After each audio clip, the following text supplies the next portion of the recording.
Plan examination hearing session is now open. I'm William Fieldhouse, the inspector appointed by the Secretary of State to carry out the independent examination of the Darlington local plan.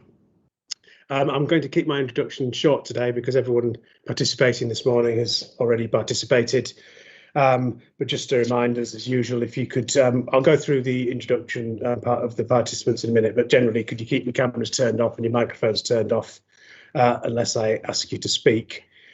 So if I could just, the list of participants for this morning was included with the agenda that was published a little while ago, and I think it was revised yesterday, I think. So anyway, the list of participants was updated then as well. But I'll just go through that now, if I could, starting with the council, please. Mr. Hand. Good morning, sir. David Hand, Head of Planning Policy, Economic Strategy and Environment, representing Darlington Borough Council. And David Nelson. Morning, sir. David Nelson, Principal Planning Policy Officer, representing Darlington Borough Council. And Fiona McCall. Good morning, sir. Fiona McCall, Planning Policy Officer, representing the Council. Matthew Usher. Morning, sir. Matthew Usher, Planning Officer from Darlington Borough Council. Nigel Moore. Good morning, I'm Nigel Moore from Opinion Research Services, here to talk about affordable housing and adapted housing needs. Okay, and John Simpson. Good morning, sir. I'm John Simpson. I'm the Investment and Funding Manager for Darlington Borough Council. And Jochen Beres. Borada and Cumbri and Biff. Jochen Veres here, Planning Officer in the Planning Policy team. Okay, and is anyone else from the council representing the council this morning? No, sir. Okay, thank you. Right, I'll go on to the other participants here today. Mr. Madison. Good morning, sir. My name's Ken Madison. I'm the lone representative of the residents of the whole of Darlington by the sounds of it. It sounds like you might be this morning, Mr. Madison. Yeah, so thank you for that. Joanne Harding. So sorry, not Miss Harding. Miss Harding, Mark Berrant from the Home Builders Federation, standing in for Miss Harding, who's got another hearing session this morning. Okay, thank you, Mr. Berrant. Joe Ridgeon. Good morning, sir. Joe Ridgeon from Headley Planning, representing Mr. Rastrick. James Seabury. Good morning, sir. James Seabury, representing the Banks Group. James Hall. Morning, sir. James Hall for Bellway Homes. Neil Westwick. Good morning, sir. Neil Westwick for Skirring Estates Limited. Is Chris Harrison? He isn't here this morning, sir. No, okay, thank you. Tom Baker. Good morning, sir. Good morning, everyone. I'm Tom Baker of Savills, and I'm representing Story Homes today. Martin Bonner. Good morning, sir. Martin Bonner, Savills, representing Helen's Land and Homes England. Josh Plant. Morning, sir. Can you see me? I'm Josh Plant, representing Glavin Developments. Ben Stevenson. Good morning, sir. Ben Stevenson, planner at Persimmon Homes Teesside. Stephen Longstaff. Morning, sir. Stephen Longstaff, ELG Planning, representing Taylor Wimpey. And Jennifer Longstaff. Good morning, sir. Jennifer Longstaff from Savills, representing Bussey and Armstrong Projects Limited. Musa Chowdhury. Good morning, sir. Musa Chowdhury from Barton Wilmore on behalf of the Church Commissioners for England. Brian E. Holroyd. Good morning. I'll apologise, I can't seem to turn my camera on, representing Darlington Green Party. Okay, and Matthew Snedker. Good morning. My camera is working, and I'm also representing Darlington Green Party. Okay. Any other participants there hoping to participate today. No, well, I seem to have got a bit of a problem with my connectivity. I assume that people have been putting their cameras on, but the last person I've been able to see is Mark Berent. I've heard you all since then, but I'm not. So what I'm going to do is I'm going to just leave them. We'll just adjourn for 4 minutes, can we, until 9:40, and then we'll resume. So I'm just going to leave the meeting and rejoin, and hopefully we'll sort this out. I don't know if other people have. Well, has anyone else got any problems in terms of seeing and hearing? No, sir, we can hear you fine, see you fine. Yeah. Okay, right. Okay. Well, as I say, I'm just going to leave this meeting, and then we'll resume at 9:40 if we could, please. Thank you.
And up and running again, and you can all see me, and I'll be able to see you and hear you when I need to.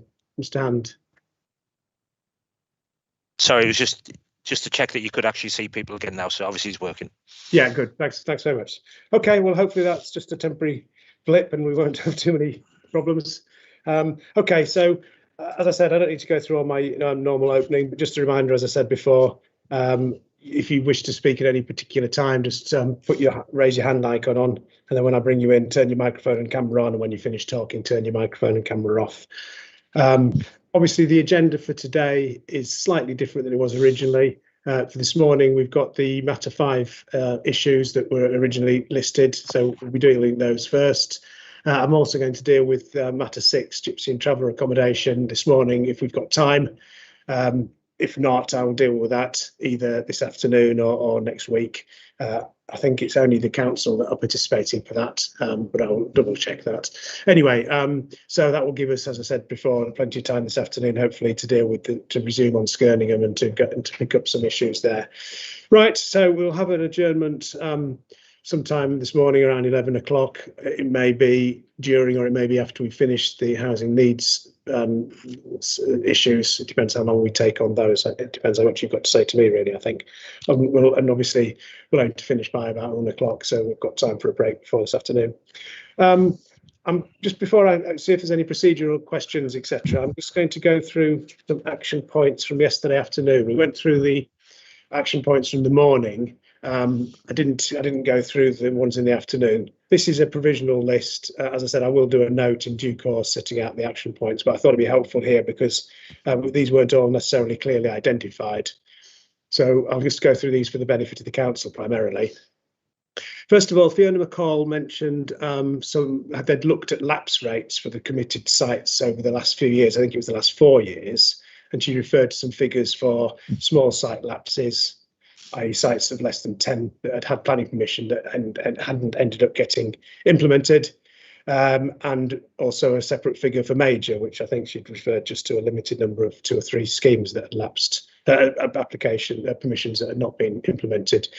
It would just be helpful to have a very short note setting out what those statistics are and what those lapse rates are, and if it's possible to turn that into a sort of percentage of permissions that have lapsed, as Mr. Hall was attempting to do, sort of based on the figures he heard yesterday. That would be quite helpful.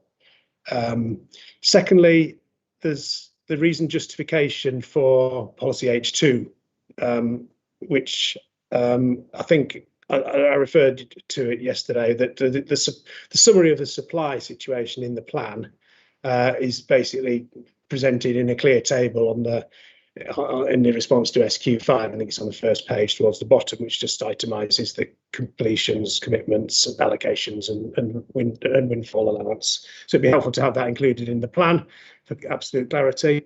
I think if that were there, I referred yesterday to the second paragraph of policy H1, which is H1's really about the housing requirement, but it says how the housing requirement will be met, and it's not really policy. It's well, I don't think it's policy. I think it's just a sort of statement of fact, really. I think that paragraph could probably be removed because in effect it would be replaced by that table, but the council can think about that. And finally, I think the reason justification for policy H2 should also include in it the 5-year requirement, how it's been worked out at April 2021, so it's clear setting out what that is, and we'll deal with. I'm not sure whether the 5-year supply is also defined, but I think it'd be also helpful for that to be set out as the sort of starting point in the reason justification as well, not in detail, but just the number, I think.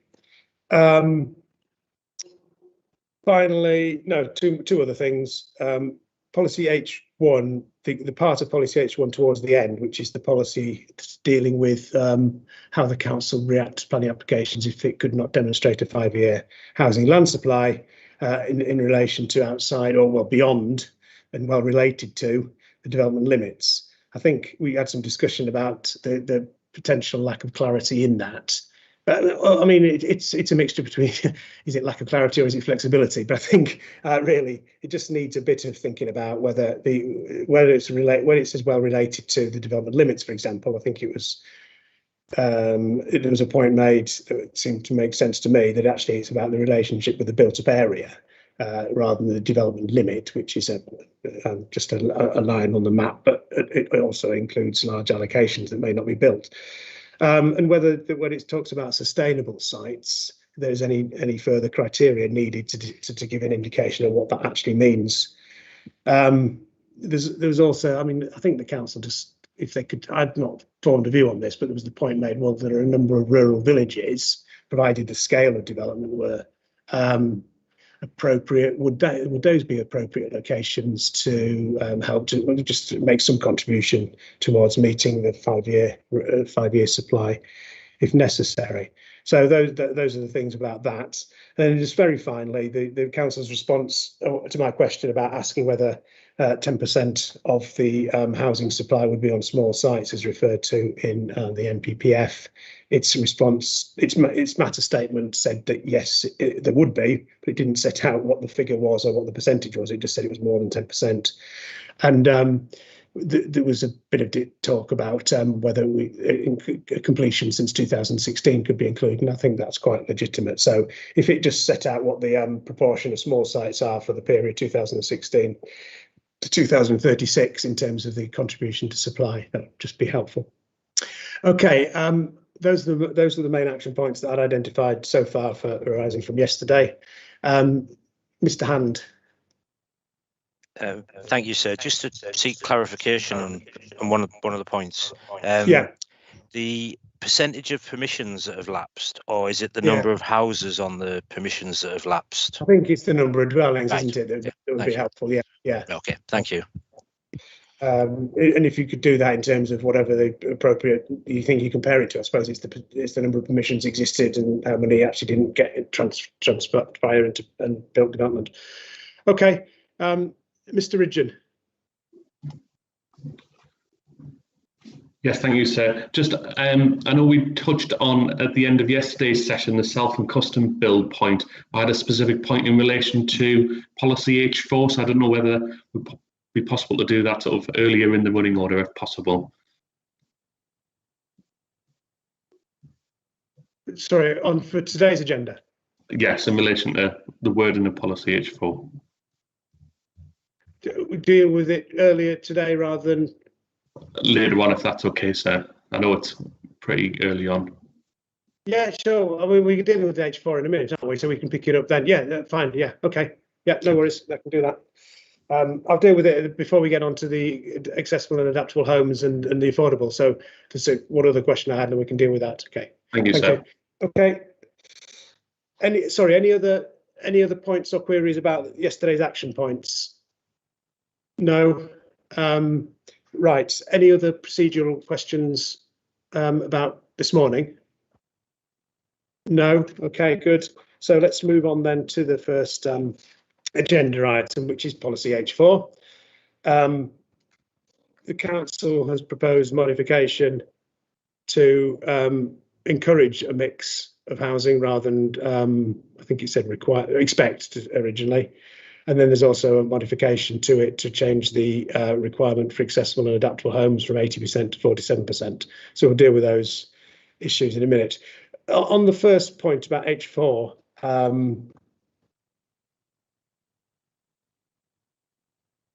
just one question I had before we get on to Mr. Ridgeon's point is Middleton St George Parish Council suggests that the first sentence of policy H4 could refer to neighbourhood plan evidence as well as the SHMA and evidence provided by developers. Well, it doesn't actually say that, does it? It says, let me just read what it says.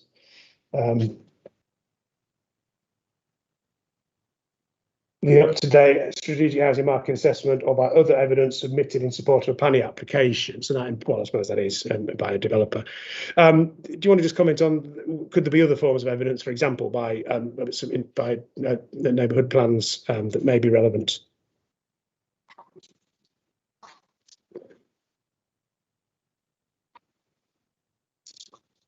Thank you, sir.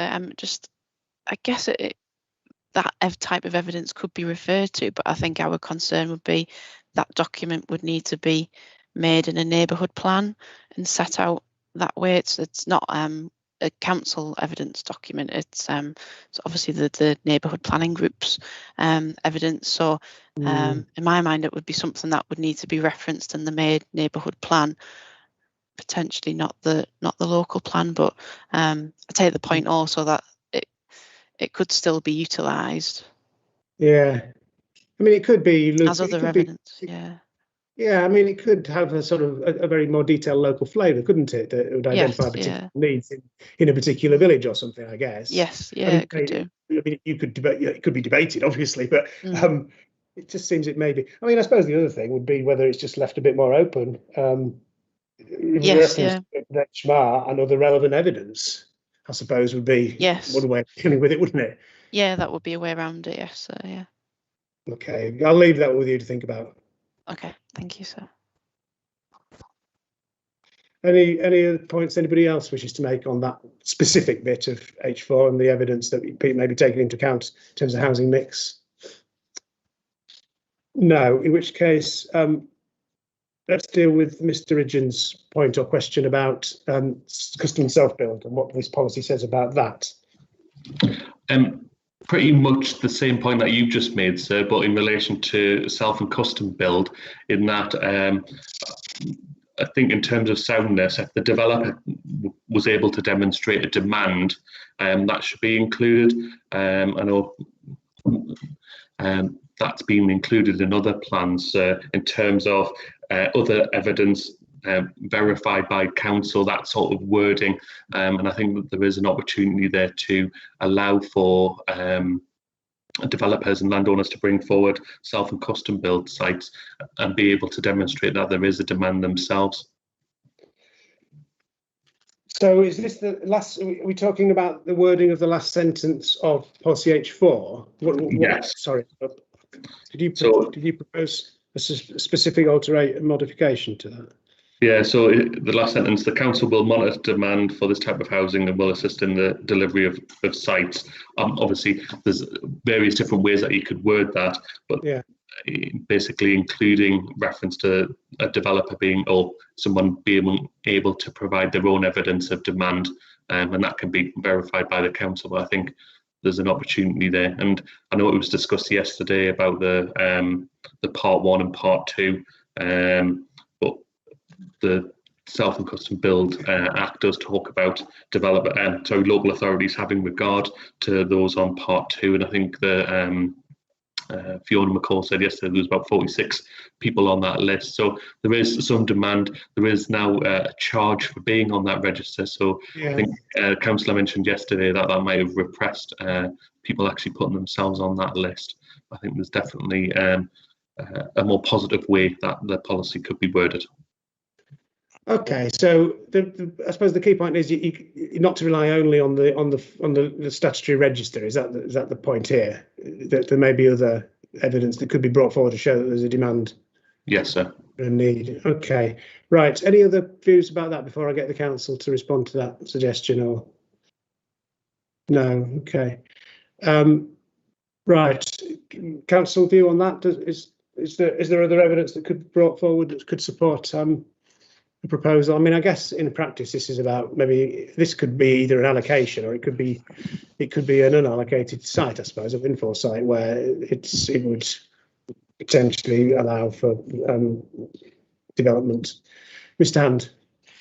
Yeah, sorry, just to clarify the part 1 and the part 2 register and the evidence that we have.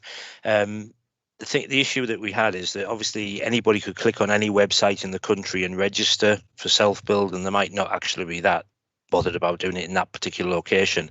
That's why we introduced a nominal fee of £50 with a £25 carryover. So it wasn't anything which would stop somebody doing a development if they were really keen to actually do self-build in Darlington.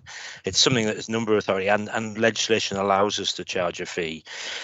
We moved everybody else over to the part 2 who didn't particularly want to pay the fee, and you've got people from Dorset or whatever registered in Darlington. They're probably registered in various other authorities as well. But The intention is we'll write to everybody that's on part 2 to inform them of any plots that have become available. So any individual or two plots that might have received approval every year. So we are addressing that issue. But as I say, you don't have to pay to be on part 2 of the register, and we will cover them and monitor that as well. Yeah, but I think the register's for a slightly different purpose, isn't it? I mean, it's one way of identifying, an interest in self-build. But if someone wanted to bring forward a particular site themselves, it seems like the being on the register is partly so that you can, if a plot comes available, you're offered it. Whereas I think what Mr. Ridgeon's describing is, well, someone may be being proactive. They may have identified their own plot and they want to bring it forward, and if they can show there's a need, would that be a justification for allowing the development? I suppose is maybe what he's saying. I think the issue is that a lot of people who are doing self-build think it's a cheap way of getting a house, and therefore if you've got a site outside where you've normally allowed development, you get it cheaper and therefore can develop it. As I say, we monitor the register. We wouldn't prevent self-build plots coming on an allocated site. Somebody applying and saying that they want self-build plots, and as I say, we've got enough mix of housing sites, etc., to offer that scope without having to build outside development limits, etc., as an exception for self-build. So what you don't want is a sort of a loophole being created here, whereby anyone who says, well, I'm going to build my own house, therefore they get a kind of exemption to the planning policies that say, you've got to comply with, the development limits or the rural exceptions and those sort of policies. I think that's the danger, is it? Yeah, that's the concern, sir.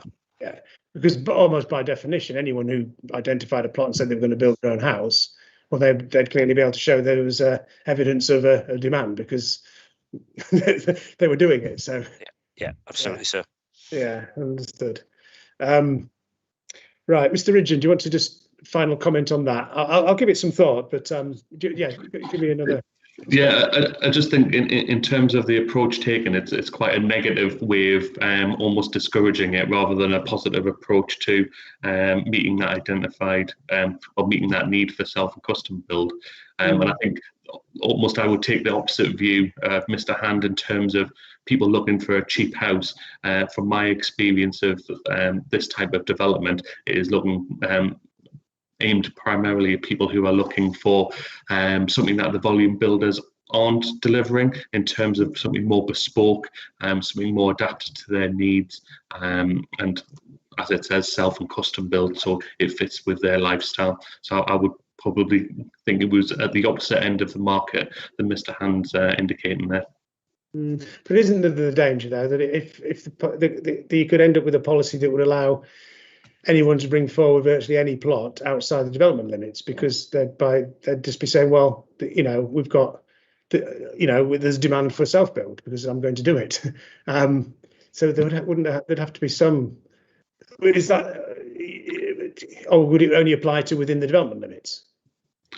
I think the demand. And part of the issue is that there's a lack of sites available. So having that flexibility would allow those sites to come forward in a way that obviously isn't coming forward at the moment.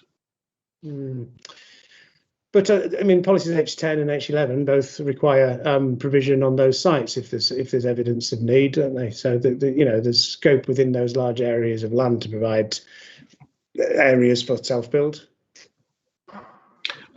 Yes, but it hasn't been. I haven't seen any information in the plan that that's going to happen. Yeah, well, it's for the future, isn't it? Because those allocations haven't been brought forward yet. So I suppose you could say, well, it's an improvement in the past in the sense that opportunities now are being created. Yeah. Interesting. And obviously, policy H3 and things will still apply. So. Yeah, it's just in terms of looking at the future and how that policy will be applied in terms of demand. Yeah. Okay. Thanks for that. I'll give it some thoughts anyway. And yeah, It's getting the balance, isn't it, between making sure that if there is an interest and demand, there are opportunities, but without it being a way in of getting, I suppose it's getting land on cheaper land to be able to build houses in the locations that otherwise wouldn't be suitable in planning terms.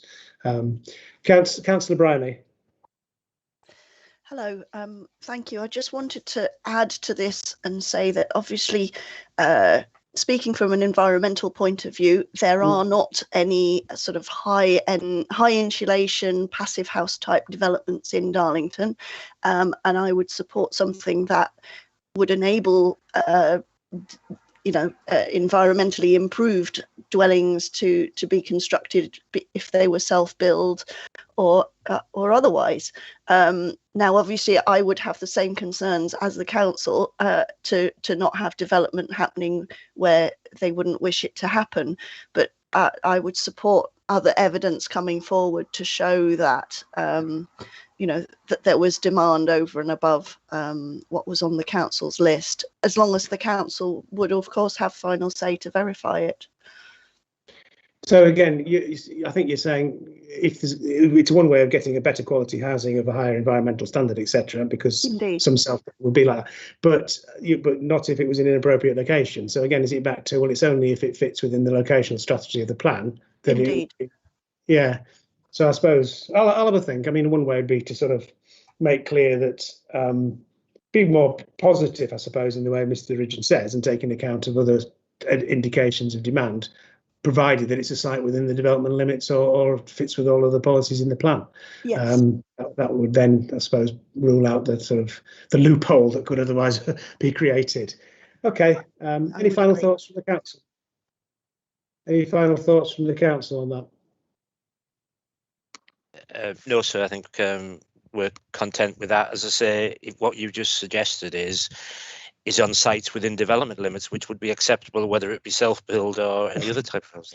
Well, I suppose so, yeah. But again, yeah, okay. Well, we go a bit of a go around in a circle, don't we? I can see that it's a tricky one to get the right balance, isn't it? Because it would be a good. I mean, NPF wishes to encourage this. I suppose maybe the best way forward is, as you proposed, is to say make sure that on the allocations some land is actually put aside and it's available for people to do it. But I'll give it some further thought anyway. So thank you for that. Anything else on the? I'm going to deal with H4 in terms of accessible and adaptable homes now. But before we do, is there anything else about I suppose the first and the last parts of it before we get into the accessible and adaptable parts? No, okay. So I think that the need that's been identified for accessible and adaptable homes by ORS is a methodology that you've. I'm talking to Mr. Moore, I think now, am I? Do you want to put your camera on, Mr. Moore?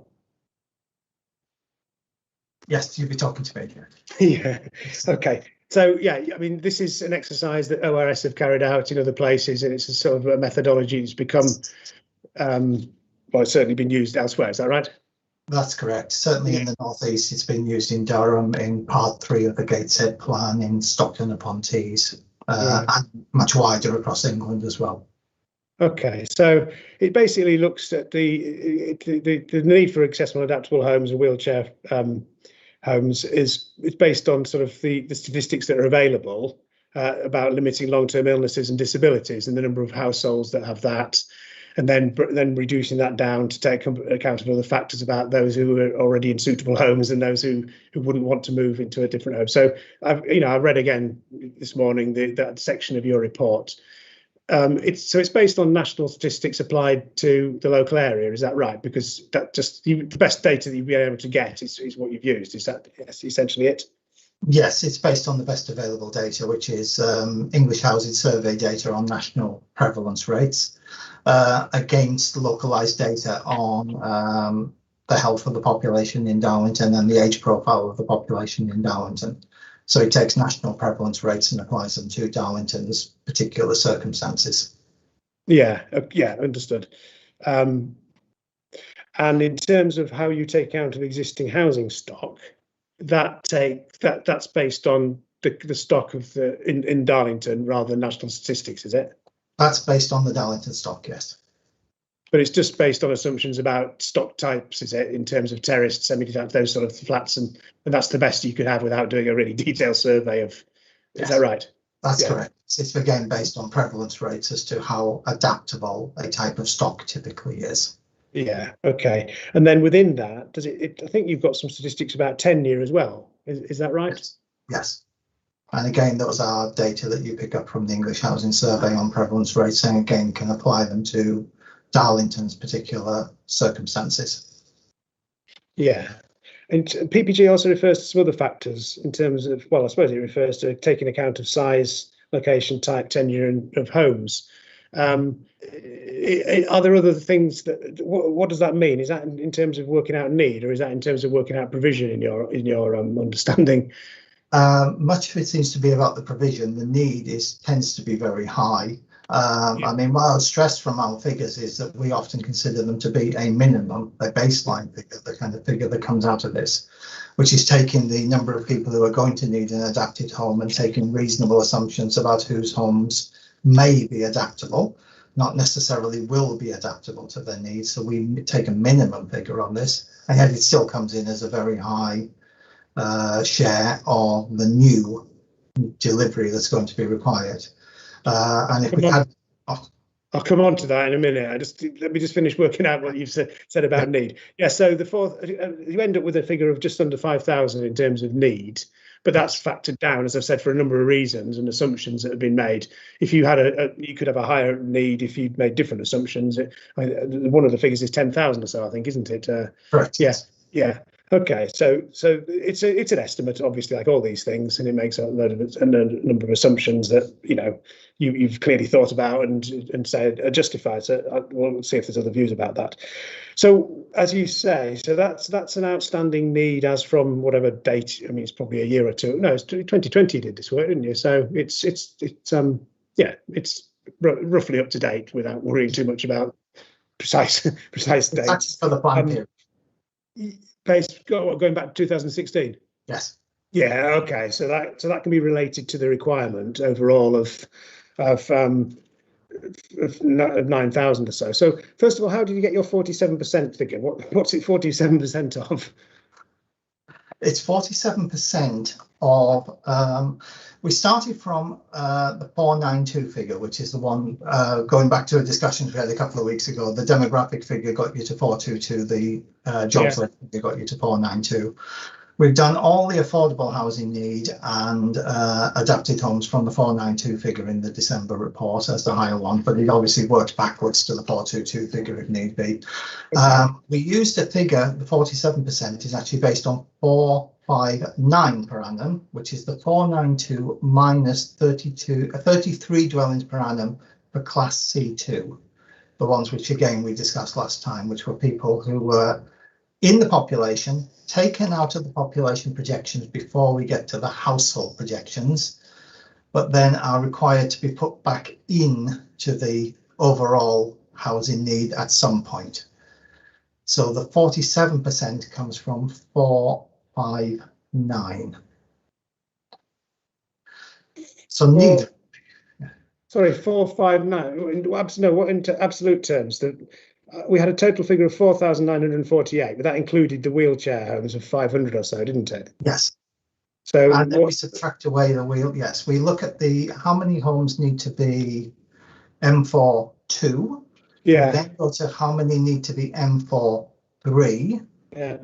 And if you subtract one from the other, you get the number that purely need to be M4-2, and which is 47%. Now, what's the absolute number first, please? The absolute number that need to be for M4-3. M4-2, sorry. M4-2, yeah. Excuse me, just while I scroll through the report and find the relevant section. So it is 4,948 minus the number that need to be M4-3, which is wheelchair adapted, 790. Yeah. is that number, which is 4,148, I think, off the top of my head. Okay, no, that's fine. That's good enough. Now, what's that 47%? Yeah, is that 47% of 9,840, which is the requirement figure for the plan period based on 492 per year? No, it should be 47% of 459 per annum. 459 per annum. The 492 minus the 33 for RC2. Oh, right. Yeah. Okay. So it's 9,180. 9,180. 180. Thank you. So it takes out the tedious. Much of this is an attempt to sort of square some circles within the guidance. Basically, we're trying to fill holes in guidance. Yeah. Okay. That deals with the point about any double counting with the care homes and things, I think. There is. So that's 47% of the requirement over the plan period is for accessible and adaptable homes. What the policy does is apply it to the allocations, in effect, doesn't it? Which are about 5,800, because you can't, as you've put in your report and the council no doubt acknowledged, you can't retrospectively apply it to completions, clearly, or to sites that have already got permission. So it won't, applying this policy of 47% to the allocations that remain, which is 5,800 or so, would lead to fewer homes than the 4,000, whatever it was, 4,100 that you say are needed, yeah? Yes, that's correct, yes. When you recommended 47% in your report, you didn't, I mean, it's not really your issue, but you were identifying a need of 47% of the total requirement for the plan period, weren't you? We were identifying 47% of 9,180, which is basically the requirement for the plan period, yes. Yeah, okay. So you could say the council's, well, we'll get the council's now. Is there anything else you want to say on that, a wheelchair? Oh, do you want to pick up may as well deal with this while you're on. The wheelchair accessible homes, it's the way the policy is written, it's the 9%, and that's based on the statistic that you got for the 790, I think, isn't it? Again, it'll be of, that'll be of the figure of 9,180, will it? That would be correct, yes. Yeah. Coincidentally, that happens to be 9% if you do it through the 9,800 and something figure as well, because of the way it works. I think it rounds to the same number. Okay. Which confused someone. At least one person on the matter statement thought that's the number we had used, I think. But it does. It is 9,180. Okay. I think a number of representatives have said that the policy should only apply to local authority housing or nominated housing. Is that your understanding of the PPG? I would leave that to the council to explain the policy implementation directly. Yeah. But my understanding is that yes, I would have to go back into my notes from previous examinations because I know that question has been raised to one of my colleagues. Yeah. And the conclusion was that yes, you could apply it to market housing as well, but I would have to go and find out exactly what the justification for that was. I do know the question you're asking, but I would have to just go and okay, no, I'll make the council help me on this point because they've actually implemented the policy. Yeah, sure. Yeah. Okay. Anything else you wish to say while you're on about? You may need to come back because we're going to have some points made by others, and you maybe I'll be helpful to answer those. But anything else you wish to say at this stage? Not at this stage. The experience in the rest of the North East is that this is largely a viability issue rather than a need issue. The need, I think, is there. It's a case of what's viable has always been the question in the North East when it has come up. As with affordable housing, it's you can identify a need, but in practice, whether you can actually achieve it is down to viability and how far you can push that, I guess, is the point, isn't it? Yes. Yeah. Yeah, thanks very much. That's very helpful. Okay, right. I'll turn to the council now, if I could, just to pick up there. Who is it I'm talking to now? Hi, sir. Try and answer the questions on those ones, yeah. Yeah. Okay. So first of all, the way that the policy is written, you've heard what Mr. Moore said then about what the need is. It's the minimum need figure for M42 is this 4,000 or so, 4,140 something figure, and that is 47% of the housing requirement for the plan, the housing target, I suppose, for the plan period, the 9,000 or so. Taking off the institutional population element. So was that applying 47% now to from when the plan's adopted or when the plan was written? Was that a conscious decision to reflect his recommendation, or was it just to, I don't know? It doesn't seem to quite. It won't achieve the minimum requirement, will it? No, that's right. So obviously the permissions that have happened since the start of the plan period to this point in time, and those they'll be implemented without those requirements. Yes, that's correct, sir. So I think we just took the conscious decision that it would be unfair to penalise future development to try and make up that shortfall, and also there's also the sort of viability factors in terms of if we were to up that percentage even further, and I think you'd also need to do some evidence gathering in terms of the homes that have already been built out or have planning permission since the start of the plan period. What proportion of those are wheelchair and accessible, adaptable, and the M42 standards? So I think there's a bit of uncertainty there. So that's why we've taken the approach we have done. Okay, no, that's clear enough. Thank you. I understand. Okay. In terms of the, we may as well deal with the wheelchair, the M43 as well. The policy requires it for all housing, does it, rather than just local authority nominated? It breaks it down to try and meet the guidance on this. So 9% of all new dwellings will meet the category 3 requirements A or B, and it's only in circumstances where the local authority is responsible for allocating or nominating that person to live in that dwelling, should it be the B standard, which is the accessible wheelchair standard. And where that's not the case, you would fall back to seeking the developer just to provide the 3A standard, which is a wheelchair adaptable dwelling. So we've tried to cover that requirement of the NPPG in that element of the policy, and we've noted it's a similar approach as being taken in other adopted plans within the region to try and deal with that requirement. Okay, so what you're saying, I mean, it's all a bit code, isn't it? You have to understand what the building regulations say, I'm sure. Yes. So when he talks about category 3A or B, that's wheelchair user dwellings, but one's adaptable and one's the standard being built in at the start, yeah? Yeah, so as I understand it, so B is the accessible. It's all ready to go for a wheelchair user, but the A is adaptable and it can be made further wheelchair usable in the future. And there's a different cost implication of that in terms of the original build cost.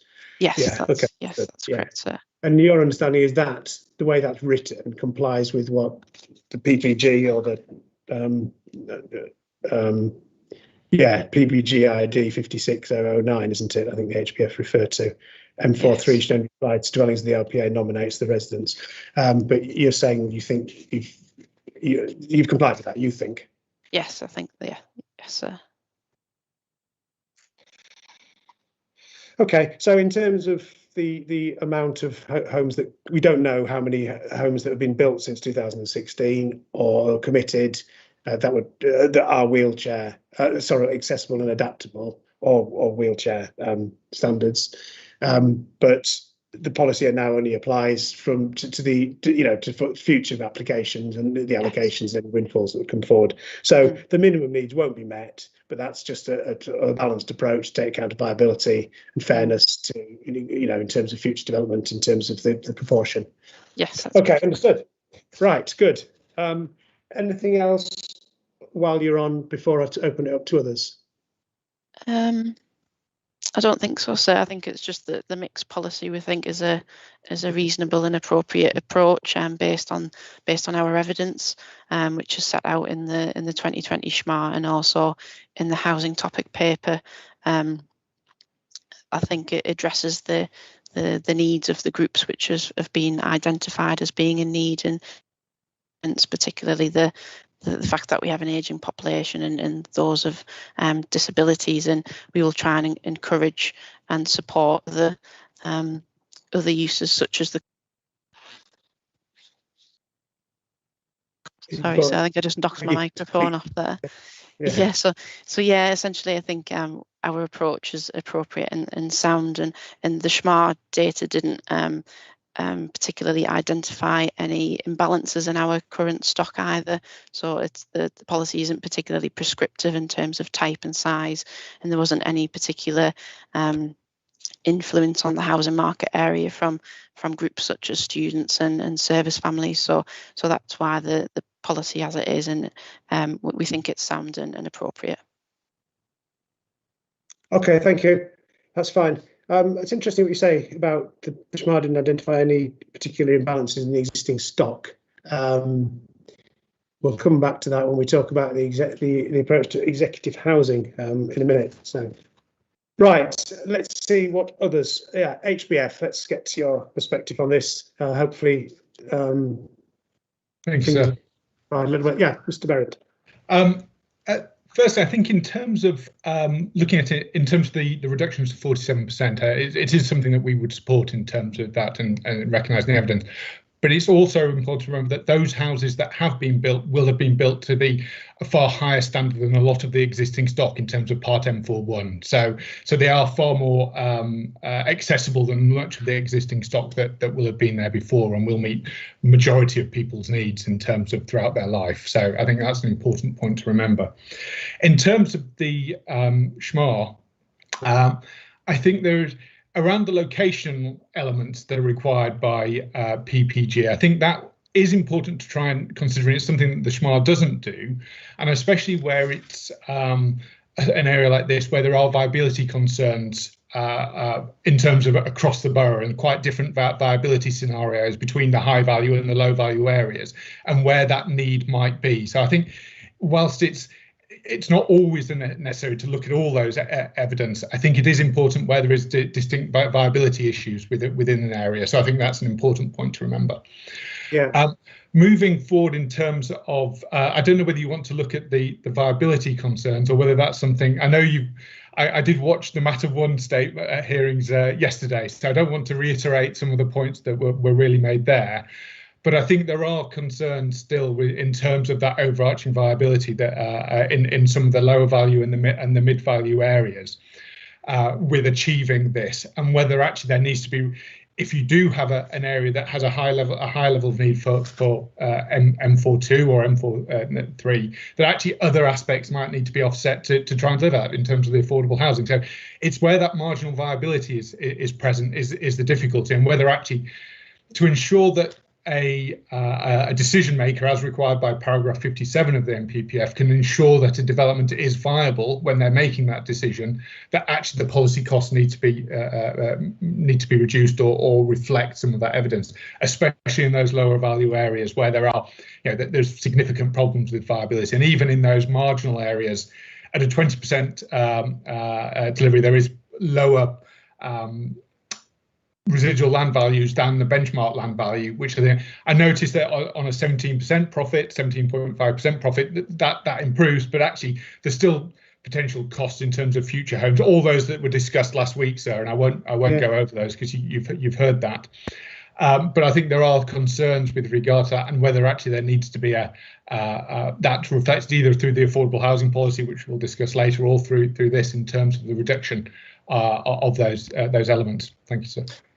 Just before, yeah, thank you for that. In terms of, to some extent, because the viability appraisal did take different values and things into account in the different value areas, to some extent, it's taken account of the location in different parts of the borough. Yes. In terms of this policy, hasn't it? But yeah. Sorry, go on, sir. No, but what it doesn't do is, for example, set a lower requirement like it does for affordable housing for this particular policy in the different parts of the borough. But that would be a bit, whilst that may be supported by viability evidence, it would be a bit perverse in the sense that it may well be in those areas that there's a greater need. Well, the need may not be any lower; it may be greater. You don't know. I mean, but I think it's but it's the cumulative impact of those costs in terms of saying, actually, can a decision maker, with all the costs that's applied to it, assume that a development that has all the requirements of the plan in it is viable? And and that's the questionable the question really that you have to answer, sir, in terms of paragraph 57. And I think that's the difficulty where you see such differentials between the benchmark land value and the residual land value, as is shown in the new Appendix 1 that the council provided, and also where there isn't that much headroom, even where the marginal development's there. So I think it's those aspects, and whether actually there needs to be a consideration of the policy costs as a whole, and whether and which and it's for the council to make those decisions as to where that flexibility might be. There is obviously a case that you can negotiate, but again, government is really looking to try and reduce the level of negotiation on site. So I think it's all coming back again to discussions in matter one, but I think it's an important element to consider within this discussion. So just two other things. The first one I've forgotten now. I've not come back to me. Sorry, but in terms of the actual costs assumed for this element in the point I was going to make about the viability assessment, I've got two types of viability evidence for more. There's two types. I've got the Mr. Simpson's local plan typology based assessment, which, as you quite rightly said, and I went through yesterday, actually shows the vast majority of the allocations to be marginal at best. Only 2 or 3 of the typology allocations, if you put them into the typology, is shown to be viable. So that supports exactly what you're saying, that actually with all these policy requirements in this plan, it looks to be putting a bit of a unreasonable burden on sites that may not come forward. On the other hand, I've been through all of the allocations. There aren't that many in the plan, so we can almost go through them all. We have been through them virtually all, and every one, I'm told, is viable by either the site promoter or the council as the landowner and promoter, because of their own site-specific evidence and information. The plan doesn't depend on windfalls coming forward to any significant degree. It's only a modest allowance of 25. So it really, so long as the allocations are deliverable and viable, as I'm told they are by the people who are going to build them, it's a bit academic about the local plan viability assessment. I would, in terms of that, it can be difficult, but I suppose also you've got to look at those sites that will come forward that aren't necessary in terms of the allocations, and whether the decision making can rely on those. Again, it's in terms of my particular areas, in terms of the southeast and east of England, is quite a different scenarios in terms of these, in terms of the level of sort of high levels of windfall coming forward to support development and meet needs. But I still think it's important that the policies do reflect that, and whether it is a far higher degree of flexibility discussed allowed for within the policy itself, actually to recognise that. I think there are also concerns, say, if there is council-owned sites, and I think it was a point my colleague Mrs. Harding raised in terms of, will those come forward on a development site in terms of, given in low-value areas, given the very significant difference between residual land value and benchmark land values. So you could have a difficulty in terms of some of those sites going forward. But I think what is important is that there is a reflection of that poor viability in terms of lower value areas, and whether actually if those allocations are going to come forward, but there needs to be very clear guidance to say that the council will seek to reduce the requirements in terms of say affordable housing in relation to policy H4, or not H4, or in relation to H4 in terms of that. I think it is mentioned, but I can't remember if it's in policy or not, sir, but that is an important element.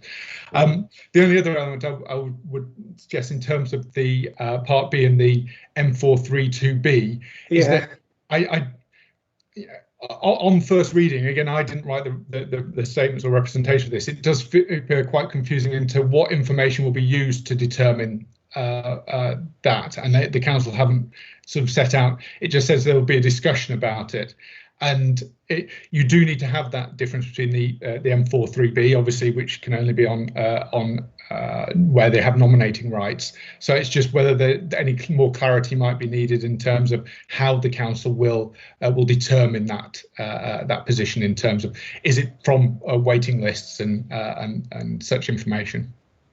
Okay, thank you. Just going back to I don't know if you've looked at it or not, but Mr. Simpson's viability assessment for the local plan as a whole, and the assumptions made about the costs of the M42 and M43 based on the EC Harris work that was done some years ago. I can look back at the HBF representations under the Matter 1, but were there any particular concerns about those? I think in terms of the EC Harris report, if you look at I think the council mentioned that they'd looked at a £10,000 per unit in terms of the wheelchair accessible homes. Yeah. I think difficult with the EC Harris is that averaging out is that actually there's different costs relating to the different size units. So actually, say for a 4-bedroom, for a larger unit, it could be £23,000, I think is the EC Harris. It's also those costs relate to 2014. So there is a bit of time between now and then. So I think there is. And then there's also in terms of whether it's the nature of the site itself, and EC Harris will assume a flat site with no other elements to it. So if you've got a different topography, everything else, it could be a far higher cost in related to that coming forward. So that's different, which also means, which is why, to a certain extent, the PPG says where topography and other elements don't allow it to happen, then actually it shouldn't be applied. A position we would say probably needs to be reflected in the policy itself. But I think the council have taken an average figure, but actually the cost can be significantly higher in terms of delivering that, especially that level access. If you've got I don't know Darlington, but I don't know whether it's relatively in terms of slopes and hills. It's and thing it might be more difficult and therefore more costly to deliver that type of access. Okay, now thank you very much for that. That's helpful. Right, any other comments from the people on the accessible and adaptable that we haven't, points that we need to be made that haven't already covered? Councillor Holroyd. Thank you very much. I just wanted to make a very quick point that ORS said that they took into account the national prevalence rates of diseases. I'm a little concerned about that because Darlington does have certain wards do have higher deprivation levels. We have quite extreme difference between rich and poor, and therefore some of those diseases which are higher due to deprivation are actually have higher rates in Darlington. So I would suggest that that might be an underestimate. It is generally, they're not officially adaptable, but it's generally well recognised that Darlington has a shortage of bungalows. But I would just add that lifetime homes are likely to be seen as more desirable, and therefore they might attract a higher price, and therefore that should limit some issues of viability concerns that have just been mentioned, if the developers can recoup some of those extra costs from the people who might live there if they're for sale, obviously. Okay, thank you. Any other points about accessible and adaptable wheelchair homes? I know a number of the builders have made similar points, and to some extent, I think I picked them up and I've had a decent discussion with the HBF, and I think they've probably represented them. Any others then before I go back to the council? Fiona McCall. Thank you, sir. It was just a quick point just to set out that there is criteria within the policy that those standards are subject to consideration of site suitability and site viability. Just to flag that up if it wasn't already spotted. That's that's the end of the paragraph 3. Just before the requirements, yes. Yeah. Just in terms of what there were discussions about whether sites would be suitable or not, and topography and flood risk, that those issues that would be captured by that consideration. Yeah, so I mean the PPG refers to suitability and it gives examples, such factors such as flooding and topography, but you don't think there's any need to specify those words. I mean suitability covers that, and viability. I think so, yes. Yeah, okay, fair enough. Any other points about this particular policy, accessible and adaptable wheelchair homes, before we any further final comments from the council then, sorry? No. Okay.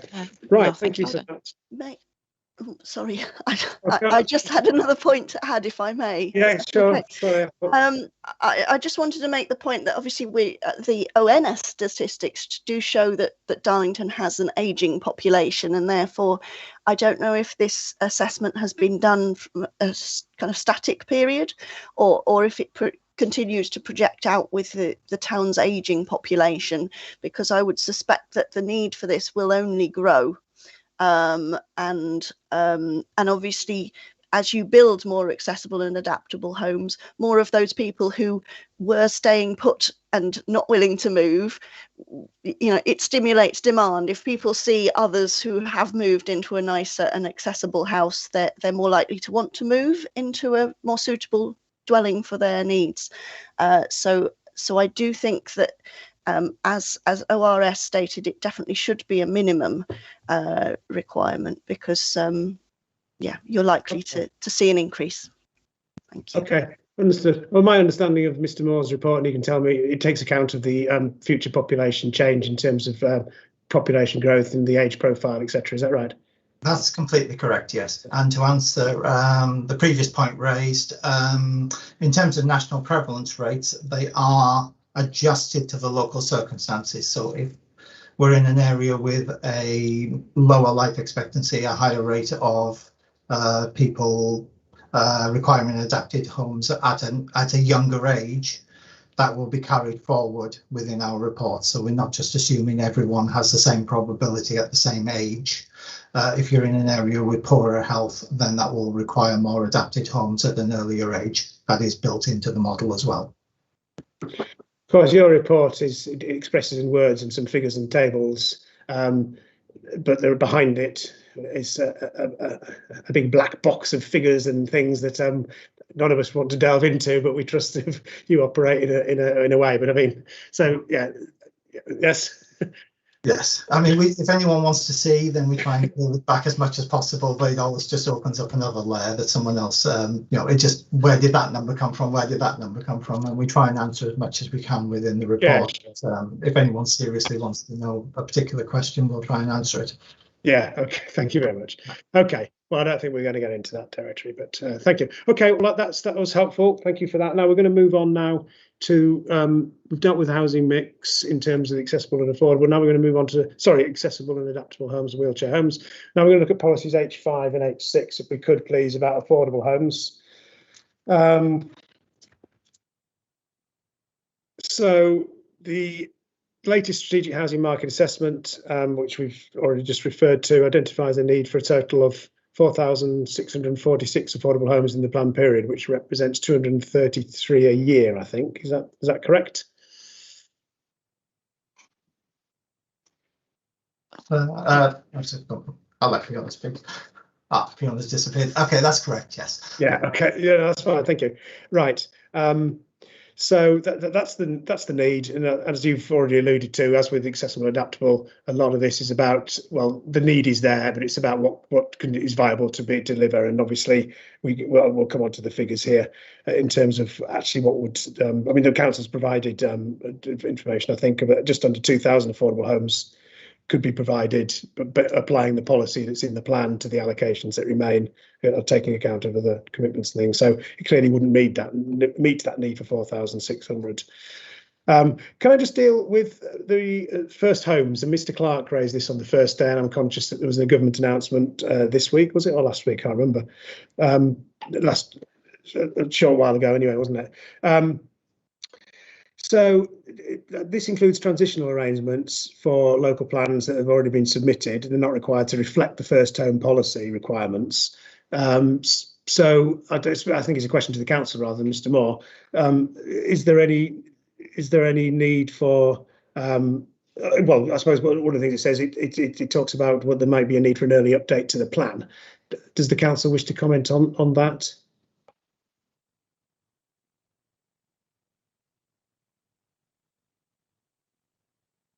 Have you had a chance to think about the first homes announcement and the PPG and those sort of things? Yes, as you've explained in the transitional arrangements, because we've submitted before the 28th of June, we don't have to reflect reflect it in the plan. And I know the PPG goes on to state it should be sort of dealt with under a local plan review, which we would look to address it at that point. Okay. In terms of, will it though have any implications for implementation? I have to confess, I've not read through how the policy will be applied. I think the next section of the PPG goes on to say that you don't have to apply it to planning applications if you're within that transitional arrangement. Right. I'm sure that that's what the guidance sets out. So for plan making and decision making, it sounds as though we are exempt at this time, and you would deal with it via a review.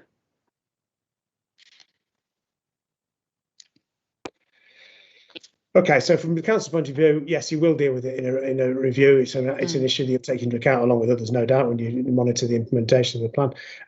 But you don't think there's any implications in terms of the viability or the delivery or the affordable housing requirements, because of they'll be applied in a different way because of first timers. But your understanding is they won't be. Yes, that's correct, sir. Yeah. Well, okay. Does anyone, before we move on to what the policy actually does do and say, does anybody want to just say anything about first homes, that if their understanding is different on that? No. Okay, good. I think. Anyway, right. So we've dealt with that. Do you want to just confirm, Fiona McCall, that the plan's likely to lead to the delivery of around just under 2,000 affordable homes in the plan period? Is that broadly correct? Sorry, so yes, that sounds correct. I think that was a response to a preliminary question, Yeah, possibly. I don't have that document in front of me, but that sounds about right. Yeah, okay. So clearly it's a balance between meeting as much affordable housing need as possible whilst trying to retain the viability of the sites based on the viability evidence that's available. Yes. In terms of flexibility, banks, I think, suggest a range for the requirements for different areas. Presumably this would be a range that would allow lower than the figures in the plan rather than higher. My reading of the PPG, it's quite clear that you ought to provide certainty by setting single figures for areas rather than ranges. So is that the response to that point? Yes, I think so. So I think that would lead to uncertainty for developers. I think the better approach is just to have the single requirement figures. Yeah. Right. Okay. Fine. Well, we understand what they are. Does anyone? I mean, without going back to the overall viability picture again, is there anything about the requirements that anybody wishes to say in terms of affordable housing percentages for different parts of the borough that are set out in the plan? I'll come on to the 10-year split in a minute, but just this is the 30, 20, 10% figures that I'm talking about now. I think they're right, aren't they? 30, 20, 10. Yeah, James Hall. Thank you, sir. Can you see me okay? Yes, I can, yeah. Just checking. It was really just to refer you back to specifically that Great Burden site where we think we straddle two value areas.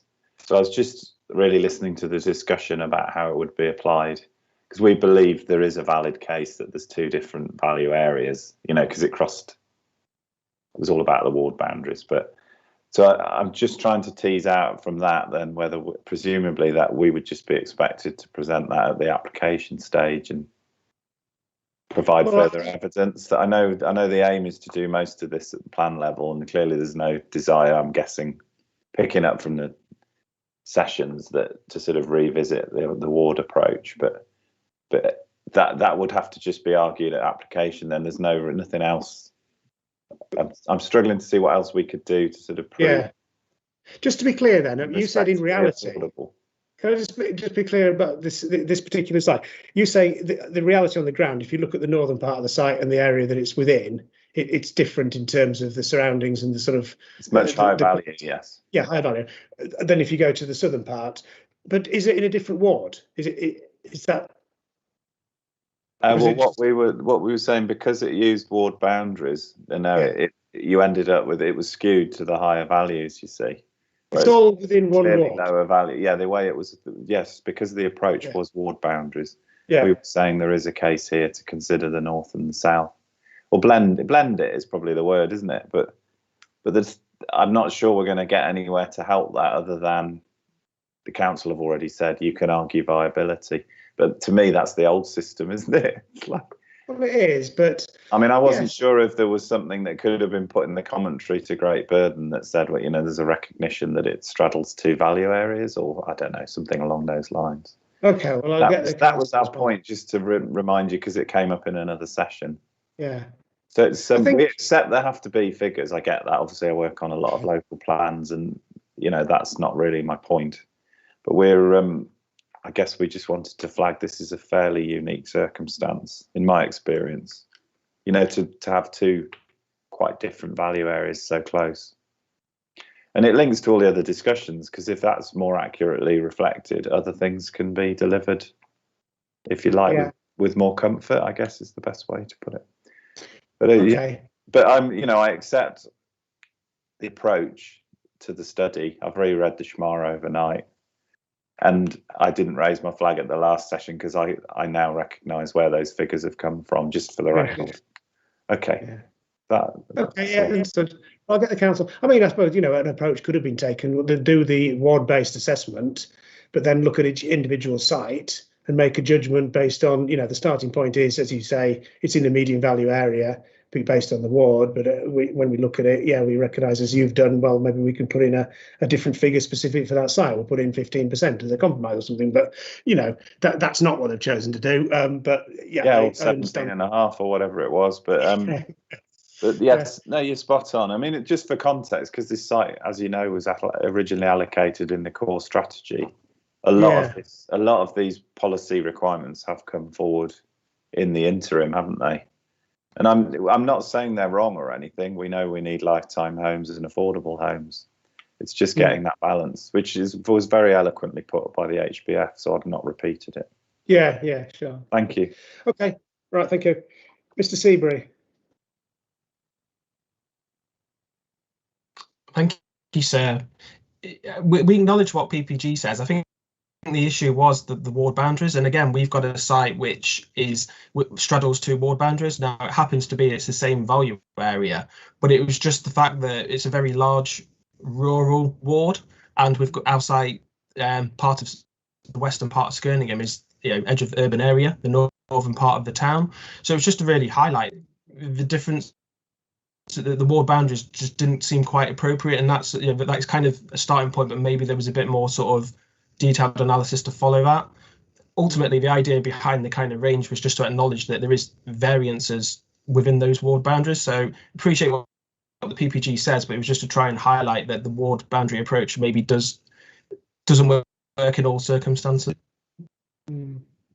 No, understood. I mean, again, I suppose you might say the same as what I just said to Mr. Hall. The council could have taken a view, well, it's only got, I don't know, there's only a limited number of allocations. It wouldn't be out of the realms of possibility to use your ward-based typology approach to start with, and then kind of just do a kind of reality check, as you and Mr. Hall are suggesting, for each individual site, and say, well, actually, I think we could justify a bit more on this one, maybe, or a bit less on this one. I mean, you know, going back to Skirningham, I could say, you know, one interpretation of is that it's going to create this very high quality environment that's actually going to generate higher sales values, in which case you could say, well, the viability assessment suggests that actually, if that's the case, you could justify a higher than the median value 20% requirement because of the way that the plan is going to deal with that. So there's different ways of looking at this. It's you know, anyway, I've got the point anyway. So we'll move on. Thank you.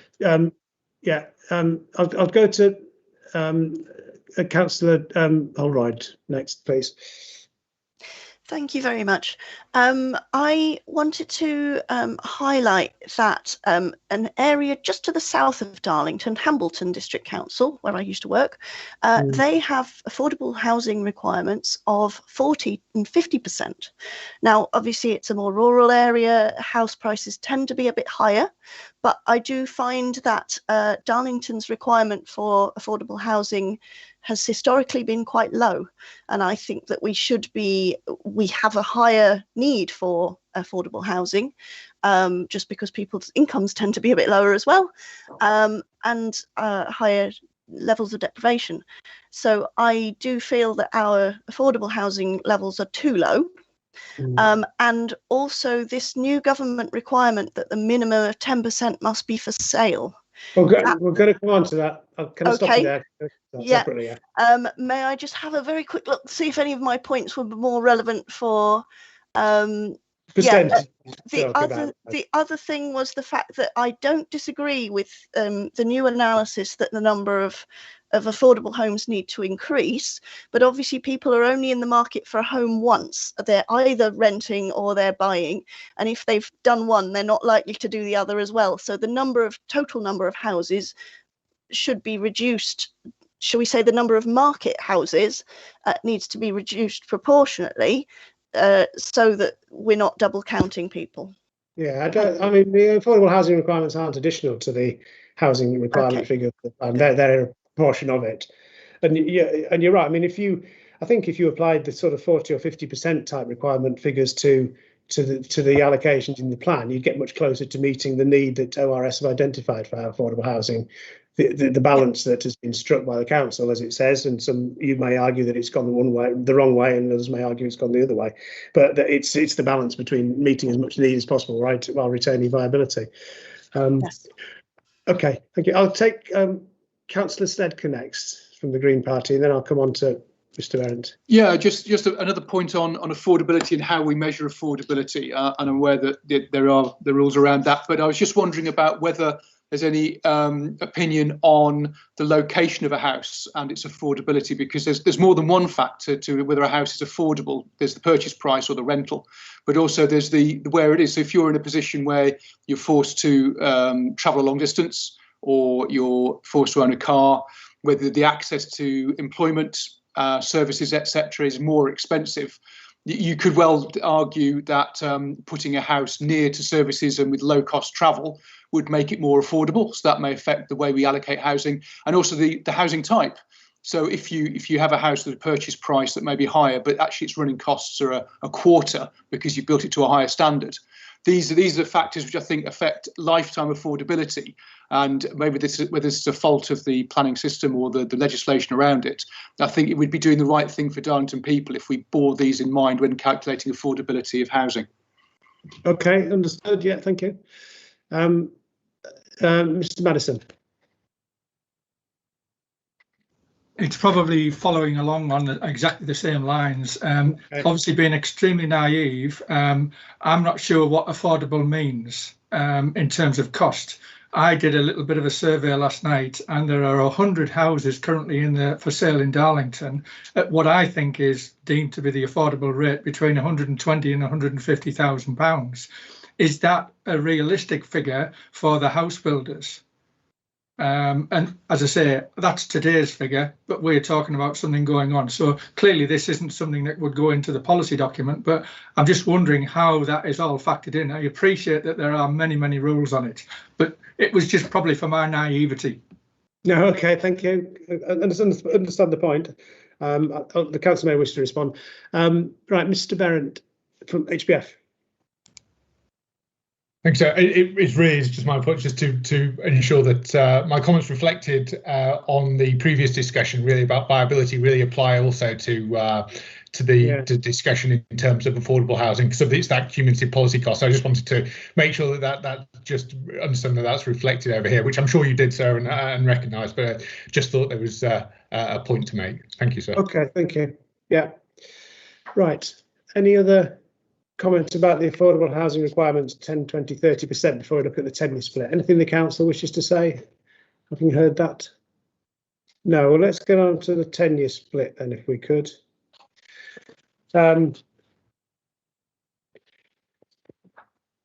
So the council's response to one of my preliminary questions proposed a modification to the affordable housing 10-year split in policy H5 to take account of national policy, which is NPPF 64. And the latest strategic housing market assessment, and it also puts the 10-year split, moves it from the reason justification into the actual policy, because I think it is a policy requirement. So the position now is that there would be the submitted plan was 50% affordable rent and 50% affordable purchase. Is that right? Yes, that was previously the split in the proposed submission plan, so 50-50. Yeah. And that was that based on SHMA 2020 assessment, or no, not more 2015, but we were also trying to meet the NPPF requirement, but then realised it wasn't for the 10% affordable on site, and then realised it wasn't delivering that over the 3 areas. So that's why we've had to modify it, and also to reflect the more recent evidence from the 2020 SHMA. So what would be the split, purely leaving aside national policy requirement for 10% of all housing to be for affordable purchase, leaving that aside for a minute, what would the split be if you based it on the latest evidence of the needs in Darlington in terms of split between rent and purchase? It would be 70. I believe it's a 70-30 split set out in the SHMA 2020. Mr. Moo might want to clarify, but I'm sure that's the case. Yeah, that's completely correct. It's paragraph 3.66 of the SHMA. Thank you very much. Okay, so what you've done then is try to reflect NPPF 64 as far as you could to increase the proportion of affordable products being for purchase rather than to rent. That's what the effect of the modification is it? Sorry, sir. Yes. So it's to reflect that evidence with the 65-35 split. That ensures that we would still be meeting the NPPF requirement, but trying to meet that greater need for affordable rent in line with the evidence. But what you end up doing is not meeting the needs identified in the SHMA. Is that right? You end up having a bigger proportion. Yes, unfortunately, yeah, that's the case. But doesn't the NPPF go on to say 10% unless this would significantly prejudice the ability to meet the identified affordable housing needs of specific groups? Well, it does. Sorry. Yes, I guess it does. Yeah. Yes, it does. Yes. Well, I suppose the question is, would it significantly prejudice the ability to meet identified affordable housing needs in the borough by applying? I mean, Councillor Holroyd may wish to say something in a minute. I'm sure she will. But in the low value areas, all of the affordable housing product would be for purchase without any for rent in the future. It does seem. I mean, I know that would meet the 10% national policy, but what's the need like in those areas? Is the need for affordable rent? Does the SHMA break down? The SHMA doesn't break down to that level of detail, but in those areas the council would be delivering sites as well, and some of those smaller allocations where we would be looking to prioritise more affordable rent in those areas. Yeah, sorry, so all of the low value allocations are actually the council's land. But would the council not take its planning policy as the starting point for, or maybe it wouldn't? Maybe the housing department would say, well, no, that's a load of nonsense. We're not doing that. Yes, that's true. So yeah, maybe this is an issue we need to have a little look at it in a bit more detail and look at that paragraph of the NPPF. Again, I think we just took the view that we had to meet that 10% affordable home ownership, and noticed that other authorities had done the same. So it is something we could look at. I think in Doncaster, I did the Doncaster plan. The report will be available soon, but I think you could see that I think Doncaster took the view, well, their SHMA clearly showed a need for more affordable rental homes. Right. Okay. And I think they took a different view. I think they may have increased some. I can't remember, but I think it isn't absolute. I mean, it seems to me that the NPPF saying it's ultimately it's a national policy position, isn't it, to encourage affordable home ownership. But there is clearly the recognition there that that if that's going to significantly prejudice meeting the needs of specific groups, you don't have to go with that. So anyway, Councillor Holroyd, do you want to? No need to repeat what I've already reflected and what you've put in your statement, and I understand the point. But yeah, just anything you want to add? Yeah, I would agree with what you've said, that and you've seen my statement that said I found it would be untenable to have people having to move across town because all of the affordable housing, at least new affordable housing available in their ward, was for sale. And I think it's actually a moral question, in that there are people on low incomes who could not get a mortgage if they tried, and we shouldn't make them have to move across town and away from their family support networks in order to rent a property. So I really do feel very strongly that there must be some affordable rent available, and can the 10% not be applied across the whole town? You know, if the need is shown to be 70% rent and 30% purchase, can that not apply across the whole town, so that the split is there at the town level rather than at the individual ward and individual allocation level? That would seem far more sensible way to do it. Well, that's what the submitted plan. Thank you. Yeah, that's what the submitted plan said, and maybe I led the council down a blind alley by suggesting they ought to take account of the NPPF, which they've done.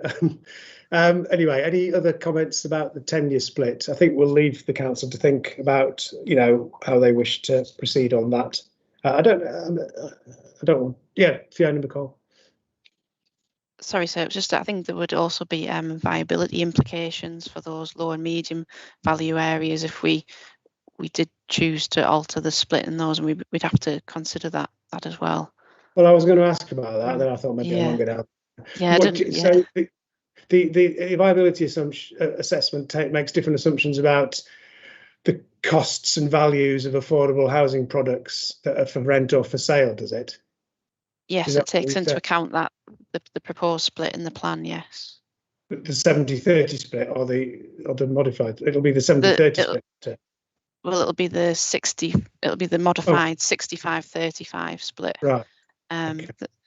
The split in the SHMA is 70-30, but in order to ensure you meet that NPPF requirement, it's a 65-35 split that you have to do. If you I did a worked example to ensure that you still meet that 10%, but yes, there would be viability implications. Okay, well, okay. Well, we'll leave that there. I think, so I think if the SHMA says the 70-30 is what's needed, I think you just need to think about, well, if you did anything other than that, would it significantly prejudice the ability to meet the affordable housing needs of particular groups? And if that were the case, you may wish to tell me that, well, you can't meet the 10% NPPF figure, but there's a good reason why that's the case, and that Darlington wants to do something different. So can I leave that with you? Yes, no problem. Thank you, sir. Right. Okay. It is 11 o'clock, just after, so I think we'll have a break now, because I do have some questions about the executive housing, affordable housing. We've got also rural affordable, and we've got the policy 7 about development in the countryside. And I did want to have the opportunity to discuss the council's response to AP8 development limits, because it seemed a reasonable place to do it, given that you know, it's the application of the policy outside the development limits that is of interest to some. Right, so we'll break there. It's just after 11, so let's resume at 20 past, if we could, please. Okay, so if you turn your cameras and microphones off, but don't exit.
Okay, it's 11:20, so we'll resume now, please. So I'm going to deal now with the part of the affordable housing policy that deals with the situations where affordable housing would be provided through financial contributions for off-site provision rather than on-site, which is the normal starting point presumption.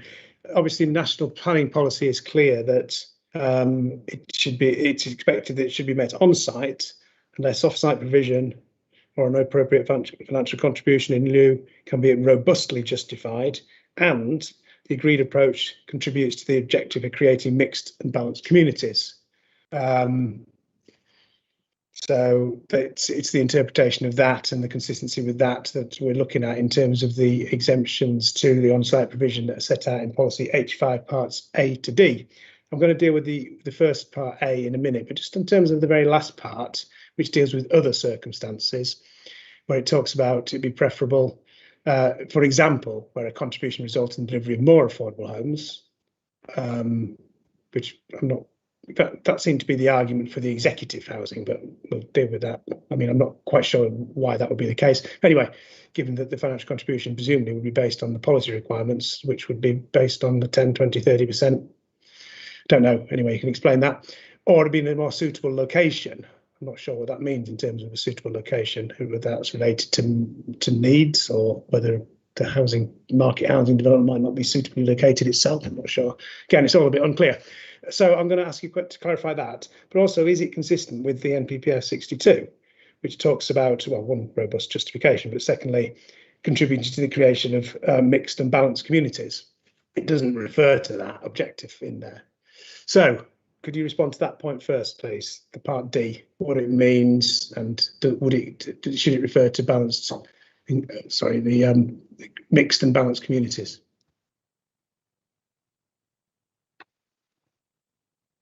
Sorry, so was that criteria D? You said yeah, D, refer to mixed and balanced communities. Well, first of all, why would a contribution result in the delivery of more affordable homes off-site? And what would be a more suitable location than the development site itself? I think my colleague might be, Mr. Haddon might answer this one if that's okay, sir. Right, okay. Yeah.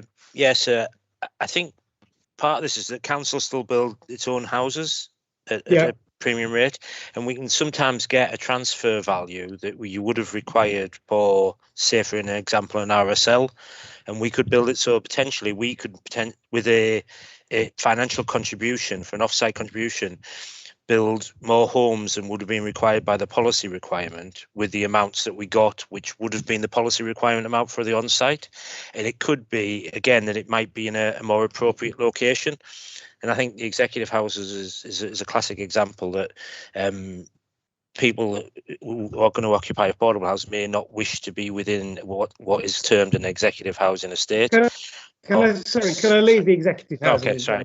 And the other one is location. That people obviously in affordable sometimes have less mobility and less access to, they're reliant on public transport. So it might be that the cases where, for example, a development in a village, it might be more appropriate if there isn't a given identified need in the village, that we actually develop the affordable houses within the urban area rather than the village and make it more accessible for those people. So that's really what that is intended for. Okay, I understand that locational point, and that would only occur in a limited number of cases, but I can see that being the point. The financial one, so obviously the way that financial contributions are worked out, they're still based on the policy requirement equivalent to the 10, 20 or 30%, is that right? Yes, that's correct, yeah. Just saying, because of the economics of it and the council's involvement, that financial contribution can be more efficiently used if it's spent to deliver council housing. That's the essence of that. Yeah, because it could be that it's on land that's already in the ownership of the council, therefore the land purchased isn't involved, and the developer may develop market housing on their own site, but actually give a better contribution for us to deliver even more. Yeah, okay. Should it refer still to the objective of still creating mixed and balanced communities? Well, again, it's not on every site this would happen. We'd have to assess each site about, and it's about location of where the more appropriate location for the affordable housing. Sometimes it might not be in the most appropriate location. So again, this is not every site or whatever. This is an exception that we would normally provide it, and we do say we would request it on site unless there are site-specific reasons of why it'd be beneficial not to provide it on site. In terms of the allocations in the plan, as I said, there's only a limited number, but each of those allocations have been chosen because they're the most suitable sites. Most of them are fairly large. This exception? Would it apply to any of the allocations, or is it unlikely to? Is it more windfall sites? I would say it's unlikely to, because I think we believe that there should be a balanced communities within those developments because they're large enough to have sort of pepper potting and take into account. And as I say, most of them are in a sustainable location where that would be acceptable for affordable. Yeah, okay. Yeah, understood. Whether that's how it'll be interpreted, I suppose, is, I don't know whether it's clear. But anyway, okay, understood what that part D is. So going back to A, this is the executive housing one. First of all, how would a decision maker know whether a scheme was an executive housing scheme?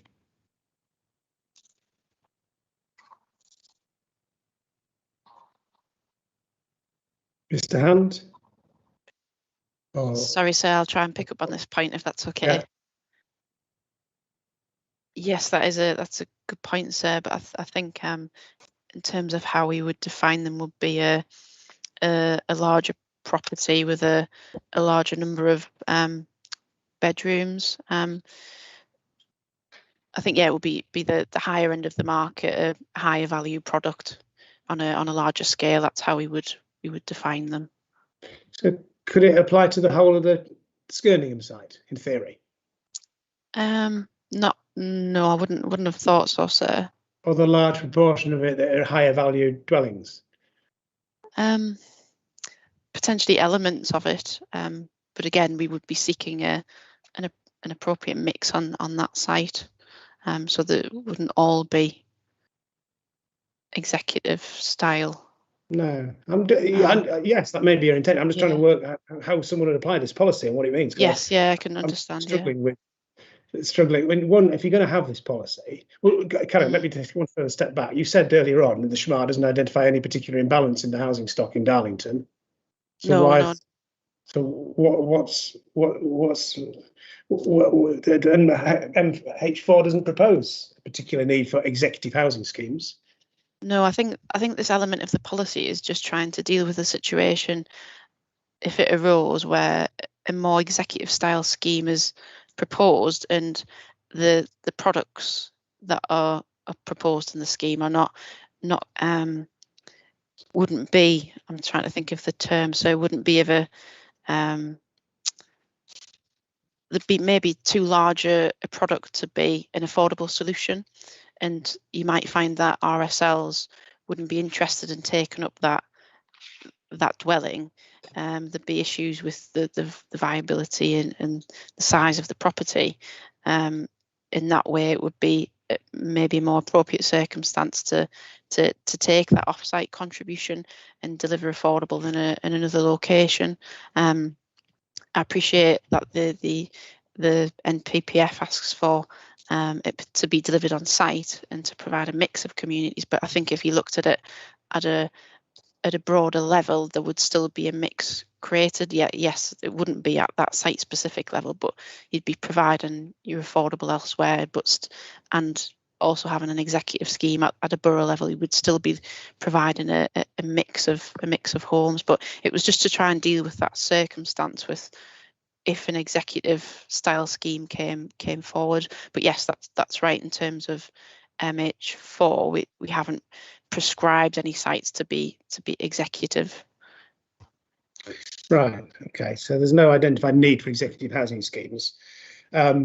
Middleton St George Parish Council interpret it in a way that they say there's been lots of what might be described as executive housing schemes in the parish, including some large and medium-sized developments. I'm not sure whether they're saying they didn't provide affordable housing because they will classify as executive housing schemes. What's your understanding of that? Do you know? I don't have details in terms of exact sites at MSG in terms of what they're referring to. I'm not sure if I would describe all of the sites at MSG that have come forward recently as executive. Certainly maybe more sort of a medium sized family homes which have been coming forward there. I know there is affordable housing secured on some of those sites, but I'm not sure I'd agree with that description. No, okay, understood. Right, so I'm struggling to see what the justification for this is, other than I can see that it may make financial sense and it may get the council some good financial contributions that it can use to build houses. But I suppose you could say, well, that could be dealt with by Part D anyway, in the way that Mr. Hans already described, because that they set out the circumstances where he's saying that, you know, it would make a contribution would result in the delivery of more affordable homes and they'd be in a more suitable location. I don't really understand the argument that if a site comes forward for, say, 20 and the developer wants to build them all as 4 or 5 bedroom homes, why they should be allowed to do that. Why shouldn't they provide the 30% of them as if they have to be smaller? Well, can't you do that, incorporate that in a layout in an appropriate way? Yes, I guess that is the other side of the argument, sir. And I think just to highlight, it is an exception, and we would be encouraging developers to provide it on site. It wouldn't be just a straightforward get out clause. But yeah, but I know this is an exception, but you don't have to do anything if you say you're an executive housing scheme, the plan says you can be treated as an exception. It's not like there's some other criteria you've got to meet as well. It's just that is an exception. So I can come along and say, look, I want to build these big 5 and 6 bedroom houses. They're for executives. I don't know what executives are. Yeah, okay. Right. David Hand, Sorry, so can I just add something to this and give you an example of a potential? I'm not sure if you're aware of the Wynyard development on the border of Stockton and Hartlepool. No. Right. Well, basically, it's a haven for footballers and doctors and things like that. And your £1 million, you know, Kevin Keegan used to live there and people like that. Right, okay. And it's literally, it's not very well connected for public transport and things like that. I'm not saying our sites aren't and things like that, but it was one of these areas where it was found that people wouldn't want to live there if they were living amongst that sort of, if they were in the affordable bracket, and they would rather live elsewhere. So that's the sort of exception I think we're looking at, is that if you had 20 homes that were 5 bedroom and they suddenly put a little terrace of 3 in or whatever, would they be comfortable in that sort of environment or better off located elsewhere? The other example I'd give you, referring back to what I was saying before, the site at the airport that we to yesterday, which was deleted from the plan because when the Tees Valley Combined Authority bought the airport, they decided not to go ahead with it. That was in a location which was quite remote. It was an exception site that was near the airport, which would have meant people were being isolated if they didn't have motor vehicles, etc. So it was then felt that a financial contribution in that situation would be better served without a local needs demand, locating them near the urban area where it'd be more sustainable for those people. So that's just 2 examples of what the policy's trying to meet. But wouldn't those circumstances be dealt with by Part D, as you described it initially? Quite possibly, yeah. As I say, you could just pick it up under that. Yeah, under that, yeah, absolutely, yeah. And so we need to refer to executive housing schemes as one of these exceptions. Yeah, we could deal with it on a site-by-site basis if we felt that it was more appropriate that the affordable housing was elsewhere.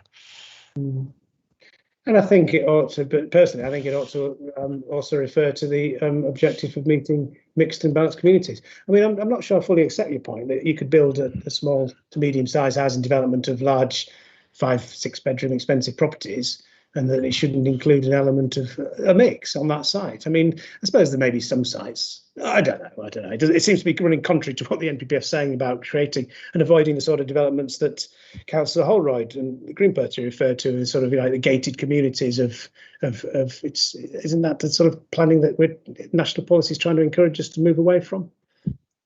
Yeah, I accept that. So. Yeah. Okay. Right. So let's get some other contributions. Mr. Bonner. Thank you, sir. Just if I could draw your attention to our representations, which are, I appreciate, in the context of Greater Favourdale, but yeah, we don't have any specific objections to what the council have put forward in terms of allowing for off-site contributions for executive. But I know for particularly for garden villages such as Greater Favourdale, there would be the aspiration to deliver on-site. So when we read that policy, we weren't entirely sure if we would be guided off-site or on-site. So it's just appreciate the conversation that you've just had with Mr. Hands, that the objectives of that policy aren't the case. It's on-site first, but it could possibly be a little bit clearer so that there's an either or for those kind of sites. But on a related note, some executive housing is self-build, so they would typically come forward in outline. You'd have a master developer who would probably provide the on-site infrastructure, and it would be probably your wealthy individuals who would want to build their own home, and because they're coming forward as an individual plot, that it's quite difficult to actually secure affordable housing on those kind of sites. So perhaps it's more self-build that should be included as an exception, because you probably would be better off taking a financial contribution in that sense. And it's more bespoke, but it's just allowing that flexibility, really.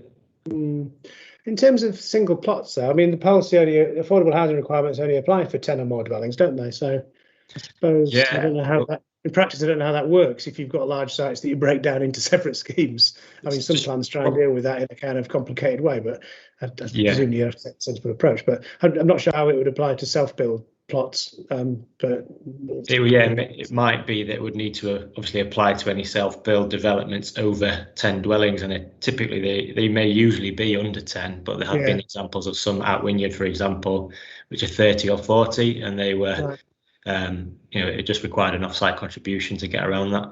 Yeah, okay, understood. So yeah, okay, helpful clarification from you that Favourdale will be providing a mix of, I mean, I certainly expect on a large site like that to be able to provide the balanced community and in a sensibly laid out, designed way. And I think you're saying that your interpretation as well was that it was a bit unclear as to what would be the expectation, given that you may describe some of your development as executive type housing, but again, it's not defined, is it? I mean, you may have something in mind what executive housing is, but it may be quite different to what someone else has in mind. Different companies may have different. Yeah, okay. Thank you. James Seabury. Thank you, sir. Yeah, it's really just relating to criteria D and just supporting what Mr. Han said. So as the promoter of Site 95, which is probably the smallest allocation other than council-owned land, 20 houses, one of the issues we find certainly in the north of England is some affordable providers, they want a critical mass. So being able to deliver 4 affordable units, there is that dialogue and discussion that has to take place. And it's not to say that we can't agree that, but having the flexibility to look at alternatives should that not be able to provide a provider is quite important. So it's just really acknowledging that sites of that scale, there just needs to be consideration of the end provider. Yeah, okay. So, but that would be picked up adequately be Part D, wouldn't it? Yes. So it's just to support the need for Part D.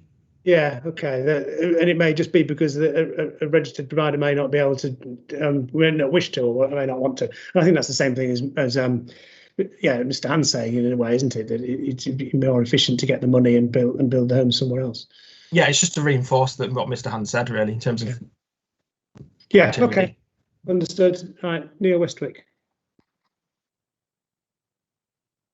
Thank you, sir. Just to, I think Mr. Bonner's picked up the point, but just for Skirningham, I think just to provide you with some comfort, the policy, particularly Part A of the policy, requires a mix of house types, tenures and sizes. And the idea of Skirningham would be a mixed community which would provide affordable and a mixed tenure on site, including self-build plots and custom build plots. And that's captured in the policy itself. So that might provide you some comfort, sir. Yeah, I mean, obviously, clearly that's what I'd expect. And yes, thank you for pointing out. It's helpful that H10 says that. It's just that when you've got other policies providing, could potentially cause some confusion when you haven't got such specific requirements. So Skirnium, clearly there is that set out. So yeah. Thank you, sir. Okay. But there's some other big allocations that don't have that, and the development requirements don't refer to affordable housing. I mean, you could say, well, it would be helpful if they did, because it would clarify which of the value areas they were in and what the affordable housing plan was. It can also potentially pick up the point that Mr. Hall was making earlier and about the different value areas. But anyway, okay, Councillor Bryony. Thank you very much. I would just like to raise a little insight into the past experience. Now, obviously, we've been without a local plan, so this may impact things. But the past experience shows that this exception has been used relatively often. And I would say that it should not be and cannot be robustly justified. It has already caused problems in the town with small developments that have come forward and they act as if they are gated communities and have caused problems with blocking off rights of way and that sort of thing. So I would say that it is already causing social problems in the town, having such a concentration of the more expensive homes together, that people are able to feel that they've bought the house and therefore they should have control over the road and the public spaces outside their house as well. And that's of great concern to me. And also, of course, there's community cohesion. Shall we say, if people are struggling in life, they're less likely to break into their neighbour's house if the houses are all mixed in together, whereas they may feel able to target the posh development round the corner. So it's better for public safety and crime prevention and all sorts of things like that to have all the houses mixed in together with a good design, with different sizes of house, all in the same development. It's just healthier for society, and I do not think that this exception should be allowed. Perhaps I think with good design it should always be able to be incorporated in the site, and that should apply even if it was a self-build plot. You can allocate some plots for smaller self-builds, for example, in the development as well. Thank you. Okay, yeah, thank you, understood. So that's when you say the exception's been applied in the past, then is it the executive housing, what's described as executive housing? So if you deleted Part A from there, you think that would be an improvement to the plan, yeah? Yes. Yeah, okay. Councillor Stedker. Yeah, I was just wanting to reinforce the point that my colleagues just made there. There's a couple of situations that has come up over the past. One development brought forward, and part of the reasoning was to increase sustainable transport. So an area that was, I think it was a brownfield site, and part of the reason it was brought forward, it would produce a walking and cycling route that avoids the dangerous bit of road. But subsequent to development, residents pushed hard to have that route closed down because it was considered undesirable to have people using their development, their expensive development, as a route through. Another example where a public right of way has been padlocked illegally by residents who feel that they want to now make their part of their development an exclusive cul-de-sac rather than maintain the existing right of way. So this, when things are labelled as executive, and as you've rightly pointed out, executive housing doesn't really have a clear definition. It does tend to lead to problems down the line. So I think getting the mixed developments in there helps to avoid that in the future. Okay, thank you. Right, so any final comments from the council on this element of the affordable housing policy? I think certainly my suggestion is, the recommendation is delete Part A. I'll have a think whether any further change is needed to Part D, and whether the danger is if it's left in, it's almost the way it's expressed, isn't it? Because it's almost by definition, if you can meet one of these categories, you are an exception. It's almost anyway. I'll have a think about that. Okay, Mr. Madison. Yes, thank you, sir. Sorry, I'm going back a little bit. I'm just looking at table 6.5 in the affordable housing strategy paper. And clearly there are blocks of 10, 20 and 30%. The 30% includes Malden, and I'm just thinking of Connerscliff Park, and Connerscliff Park has been suggested as being an urban extension. So will that be classed as Malden, and i.e. require 30% affordable, or is it actually a village which is in Connerscliff and it be the 20% affordable? Okay, I'll get the council to clarify. I mean, they're wards. These are bases. I don't know what. I think my understanding of the Connerscliff is that I think they're in the medium value area. So, but does the council just want to confirm that? So the 20% requirement would apply, I think. Right. So it wouldn't be then, in theory, an urban extension, or am I getting things too mixed up there? Well, I think Fiona McCall can answer that.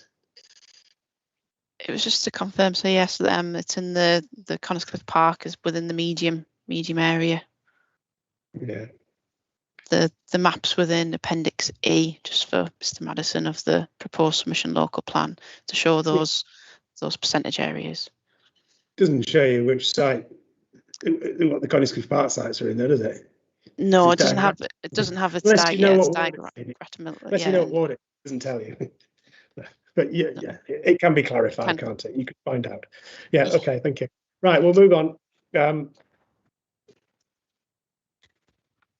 Affordable housing, rural exceptions. The council's proposed modifications to policy H6 to ensure consistency with entry-level exception sites adjacent to settlements. So I don't have any further questions about that. I don't know if anyone else does. Obviously, this is one of the situations where development is allowed outside development limits, and this is in accordance with the national planning policy. Anything the council wishes to say on that? Policies H6 or anyone else? No. Okay, Councillor Holroyd, I did read your statement about Brownfield Sites, but I didn't want to follow that up because it's clearly in line with national policy what the council's suggesting. But yeah, just to reiterate very briefly, I'm not sure that obviously it's a national statement that has to be incorporated here, and I'm not sure that it's relevant because we have so many sites allocated, but just to include a caveat in there that it should be used only if there is not another suitable brownfield or already allocated site available, and could this be included in already allocated sites rather than resulting in increased greenfield take where that wasn't actually needed? Okay, yeah, understood that point. Yeah, thank you. Right, let's move on to policy H7, which the council again has suggested modifications to. This sets out a number of situations. I'm going to deal with the policy as it is first, then I'm going to pick up on the issue that I said I would allow some discussion on about the council's response to APA about development limits. So I know that's of interest to some of you. So first of all, policy H7 as modified includes the allowance for proposals for rural worker dwellings, and that's based on where it's an essential need and there's evidence about it can't be met by other means. So that's intended to be consistent with NPPF paragraph 79, presumably. And the modification picks up an issue I think I'd identified when I read the reason justification for policy E4. It included, in effect, some policy to this effect, but it wasn't in the right place and it wasn't a policy. So, part Roman numeral little 1, that's the essential need test, and part 2 is about the sort of the evidence that the council would be looking to have, and then part 3 is about the visual impact. Anything you want to say, Mr. Usher, about that? No, nothing further to add, sir. That as you've clarified, the modifications to that policy is to incorporate those elements of the rural worker dwelling that was referred to in the justification of that the other policy. We've also suggested a couple of modifications just to ensure consistency with the policy, with paragraph 79 of the NPPF to remove reference to exceptional circumstances. Yeah. Yeah, thanks for that. and the wider landscape as well in part E, I think it was. Yeah. But yes, they're the changes that we propose. Right. Okay.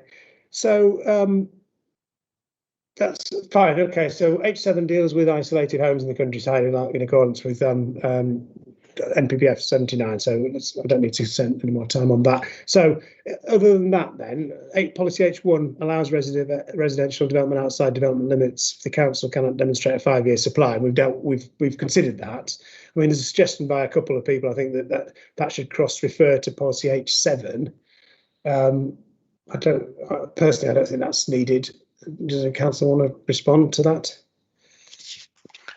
No, we would agree that link is not required. And then there are a number of limited other policies that allow development, rural exceptions being one, outside the development limits. But generally, otherwise, under some conversion of buildings, isn't there? Under policy H7, yes, that's correct. Yes, yeah. Okay, so but generally then the approach is that you've got development limits and the new housing development is restricted, and that's to provide a clear strategy. Clearly the allocations in the plan, as we've discussed, are in excess of what's needed to meet needs, so there's no need to have a more flexible approach, and it provides a sort of certainty. So that's the council's view. Which brings us back to the point, I don't want to go over all this again about the extent to which the development limits are justified, but I did ask you in action point 1 just to go back through using the methodology that you'd used and described in the topic paper, just to check again that there weren't any anomalies to the policies map and the way the development limits have been applied, including to take account of completions and commitments, the Middleton St George neighbourhood plan that had been submitted, and whether there was anything in there that made you want to reflect on the development limits. And also any other relevant evidence in the examination library that's become available since the plan had been prepared. And that gave me the opportunity to sort of say to you, well, have a think again about the representations that have been made, and are there any anomalies that they've been identified that you need to pick up? And I think that you'd come back to me and said, yes, there's a limited number of changes that you would wish to make to reflect developments that are underway or completed, and there's some minor changes to take account of the Middleton St George neighbourhood plan, but you didn't want to obviously exclude the Maxgate Farm housing allocation because you think that's justified, and you didn't want to the local green space is protected, so you didn't feel the need to change the development limit there. In terms of the other, there was a number of other sites or areas that were discussed when we dealt with it in week 1. Raised by Bellway, Ward Hadaway, Headley planning and ID planning in various different locations. And so you had another look at those, and you must have, well, you haven't suggested changes there, I don't think. So you don't think there's any anomalies there, that you just think they're in effect emission sites that are being suggested. Do you want to, Mr. Nelson's nodding, anything you want to add to any of that, just to explain further? I mean, I've kind of summarised what you've told me, but anything further you want to add before I see if anyone's got any responses to it? It was probably just really in relation to the Middleton St George neighbourhood plan, and just to go into a little bit more detail on there. I'm not sure if we've got Councillor Gilseddon with us today. But, anyway, I mean the main areas of difference were that the submitted neighbourhood plan is suggesting the Virginia Estate and Oak Tree, which is the area to the east of Middleton St George there, that they have their own development limits. We don't think that's necessary applying our methodology, and to be honest, that probably gives them a bit more protection from potentially other development. So yeah, I don't know if you can see on our map 13, rather confusingly, the OS base has Middleton St George written on. That's the area that's known as the Virginia Estate. Yeah. And a little bit further over is the small number of houses there that form Oak Tree. But it really, it doesn't fit our criteria for being anything like a service village, those separate bits, and we would like to maintain that separation. Other than that, there's a few very, very minor. the neighbourhood plans suggested drawing them a bit tighter in some areas. For example, to the north of site 89 on our plans there, they suggest taking it over the railway line to cut out that bit of green space, if you like. Just applying our methodology, the railway line and things like that clearly provide a much stronger feature that, it wouldn't, we wouldn't really look to alter them that precisely. Okay. I mean, going back to the methodology, I mean, you've described it in the topic paper, and you've said that it involves some judgments being made. And I know Mr. Hall was confused and critical of it. Anything further you want to say about that in terms of? I mean, really, with the methodology, we think it's pretty self-explanatory. Where we're looking to draw the development limits lines. I think we've had limited challenges on our consistency over those lines. I think it just essentially amounts to a few omitted sites, if you like, that we'll obviously try and make an argument to the contrary. Yeah. So you've had another look at those 4 examples that were referred to and participants brought up, and there's nothing in the approach that you've taken to say, well, no, that needs to be addressed. No. Okay. And that's taking account of the fact that some of the land, because one of the arguments seemed to be, well, when the allocations or the commitments have been built, the built form is different, and therefore, this bit of land could therefore reasonably be included. But even taking that into account and looking ahead, you don't think that's the case? No, absolutely. I mean, one of the changes we had was around Herworth that was specifically mentioned there. I mean, we've suggested an alteration to include the built form that's now underway there. But the discussion was around the agricultural buildings opposite, but we've always been quite clear in our methodology that agricultural buildings would be generally omitted there. So no, there's nothing that's been flagged. I mean, I suppose the one, when I just looked through the maps again of the development limits in some of the villages, particularly, I suppose there are lines drawn what appear to be through people's gardens, where you've got properties with what appear to be fairly large back gardens, and that again, I mean, that's a sort of a policy judgment in a way, isn't it? Because I suppose it's in effect what you're doing is trying to rule out backland development opportunities. Is that right? In effect, yes. Yeah, that there are a number of properties, villages, and a number of I'm trying to think areas around Beaumont Hill to the north of town and around Connors Cliff Way as well. Yeah, there are a number of examples of properties with very long rear gardens that it could be possible to if you drew it to the curtilage that that could open up potentially lots of inappropriate backland development. Okay, thank you. Right, it's an opportunity for Mr. Hall, Mr. Seabury. Right, Mr. Seabury.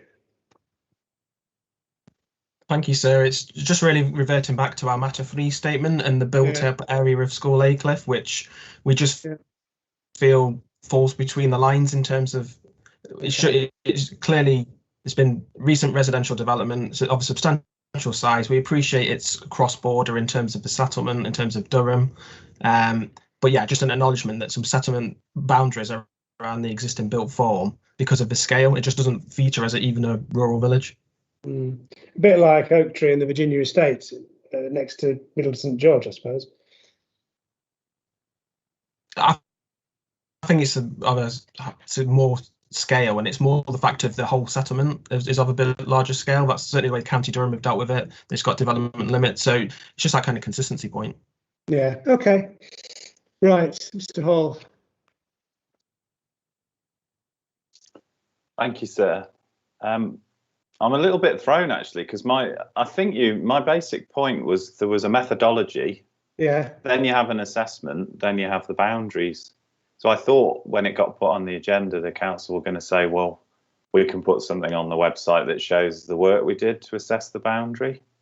So all we've really just had is, we had another little look and we don't think we need to change the boundary. But where would I go, for example, to look at the boundary in northwest Darlington or northwest of the urban area to see, I don't know, a planning officer's notes or a few bullet points even, or I'm guessing someone drove around and at least took field notes.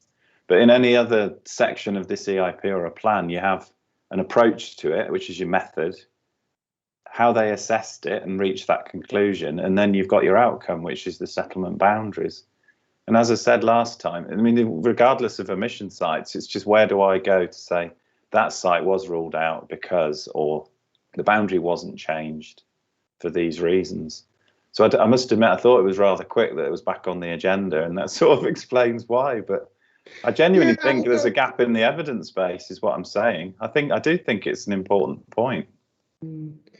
Just because there's not many, it doesn't mean it shouldn't be done, does it? They seem to be saying, well, there's only been 4 real objections to the development edge or settlement limit, but that's not a reason not. I think I now see that they have just thought, well, we'll draw it around the allocations and we'll check on plan or on aerial photography if there's any serious inconsistencies. And you've obviously tried to do that, which I get, and you'll have visited the odd place. But there should at least be a Word document PDF that says northwest Darlington, this, northeast.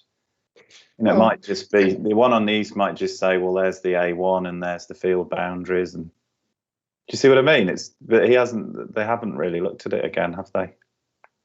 Okay. Well, I'll have to take a view. I mean, I think I do understand the point you make, but I think equally I do understand the kind of the criteria that have been used, and I can see the outcome. I suppose what you're saying, there's something missing in the middle, in the sense of. I mean, I could write you a methodology and then just say, and I think that's the right answer. But you've got to go through. Just, you know, any other piece of work you and I have to scrutinise one week to the next. You have a middle stage, greenbelt assessment.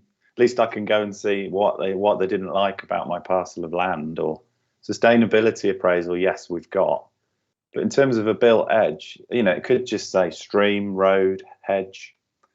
You know, keeping away from conservation area or these green designations we're going to discuss again, aren't we? But you don't think that's clear. You don't think that's clear in the topic paper in terms of the things that they say? There's no way you can go. Sorry, you carry on.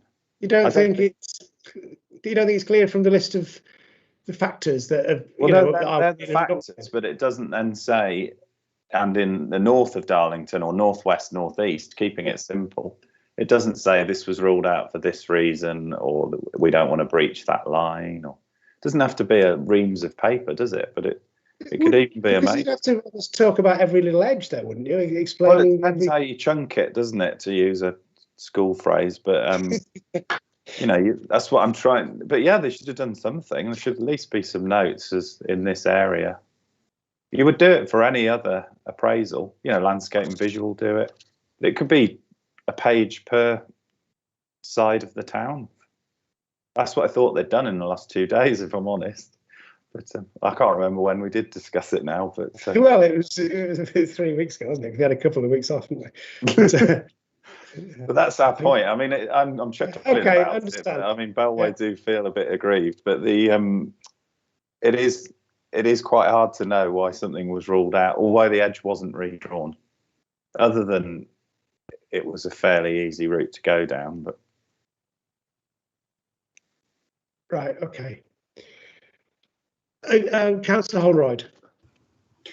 Thank you very much. I have a concern about how the policies balance. We discussed previously.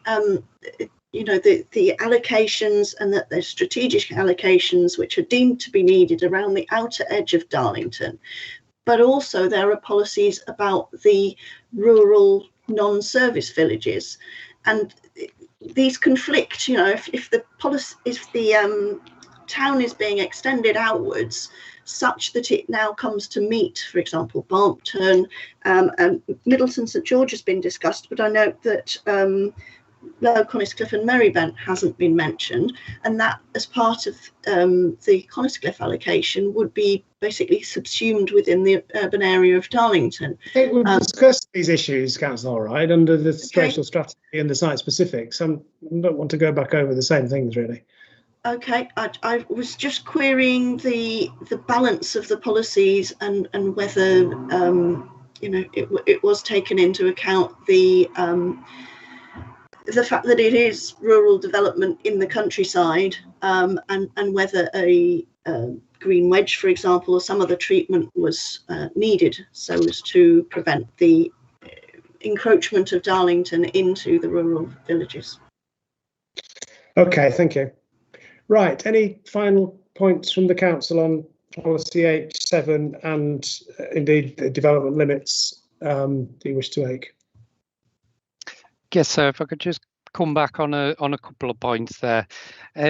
Just in relation to School Acliff there, Mr. Seabury mentioned that Durham have development limits for School Acliff, but yeah, I don't think that's right, because we've discussed numerous times during this session that they've gone more for a criteria base. So just to flag up that there isn't necessarily a consistency issue across board there with Durham's approach and our approach around that area. And just to come back on Mr. Hall's claims about wanting to see evidence of where these development limits have come from, how they've been informed, things like that. I mean, obviously we had our draft plan consultation, which had those limits shown there, and obviously everybody had the ability to make representations then as well. Okay, understood. I think okay. Well, I'll give it some further thought. In terms of the topic paper again, and looking at the lines on the maps and see if I think there's any whether the evidence is proportionate and the approach is proportionate in terms of that. Right. Okay. So I think that brings us to the end of the third agenda item. The next agenda item is a policy on housing intensification, which you propose one modification to to ensure consistent with national policy regarding backland development and the supplementary planning documents having regard to the SPD. So there weren't any statements about that. I didn't have any further questions or comments about it. I don't know if the council's got anything it wishes to say, or whether anyone else has got. Yeah, Fiona McCall. Sorry, sir. Yeah, just not specifically, just those two modifications proposed to ensure the policy is effective. Yeah. Okay. Any points on policy H8 that anybody wishes to make? No. Okay. In which case, that brings us to the end of the Matter 5 issues. I've also was intending to do the Gypsy and travel accommodation this morning, so I will do that. I do want to finish before 1 o'clock if possible, because or by 1 o'clock anyway, because we're starting again on Skirningham this afternoon. Councillor, Ken Madison. On a particular. Yeah, sorry. Is that okay? I just wanted to touch on a general point on the housing section, and it's more about to encourage efficiency and to try to work towards the environmental issues that have been promoted by the government over a long time. And I may be wrong here, but I can only see one line in DC1 section C, which encourages energy efficiency. And I just wonder, based on the fact that the Borough Council have been trying to promote, obviously, energy efficiency, whether the housing section should actually have some sort of a policy, or at least a link across to something like that, for Darlington to put a stamp on where we stand in terms of building houses, for example, with solar panels already built into them, whether we should be moving towards, boiler enhancement, or whether all of that is within the sort of building control and building regulations approval. But it's a 20-year document, this, and to me, it sounds like a great opportunity to put Darlington's stamp on where we want to be in the future. And I just think it's a little bit weak. There's, as I say, there's probably not even a sentence that actually suggests it in DC1, section C. Okay, I think we've got other policies to be considered at future hearing sessions, including DC1, I think. But does the council wish to say? I mean, I think the point here is the housing section itself need to say anything more about energy efficiency and environmental standards and those sort of things. Does the council quickly want to respond to that before I finish for this particular matter? Just to come back to, I mean, your microphone's up on your head. Sorry. I thought I'd finish for that bit. So yeah, just to come back on that. I mean, obviously the plan, needs to be read as a whole. So yeah, we don't feel it would necessarily be needed. You could have cross references and signposts all over the plan otherwise to relevant parts. We would expect it to be read as a whole, but I'm sure we'll discuss DC1 in the session next week, I think it is. So yeah. Okay, thanks. So there are other policies that deal with the issues that Mr. Madison just raised, and so we can pick up those in due course. Right. Okay. So what we'll do now is we're going to have a break for 10 minutes, I think. And then I'm going to come back, and I've got some questions for the council on Gypsy and traveller accommodation. I think that there wasn't anyone else who was down for a participant when this was down as a separate session. But that said, if anybody wishes to stay, they can. But don't feel obliged to. I don't think there's been any representations or written statements from anyone else other than from the council about this. So I wasn't expecting contributions from others. So thank you all anyway for the inputs this morning on matter 5. We will be back at 2 o'clock this afternoon for those who are leaving now to deal with Skirningham, and some of you may be back for that. Okay, so we'll have a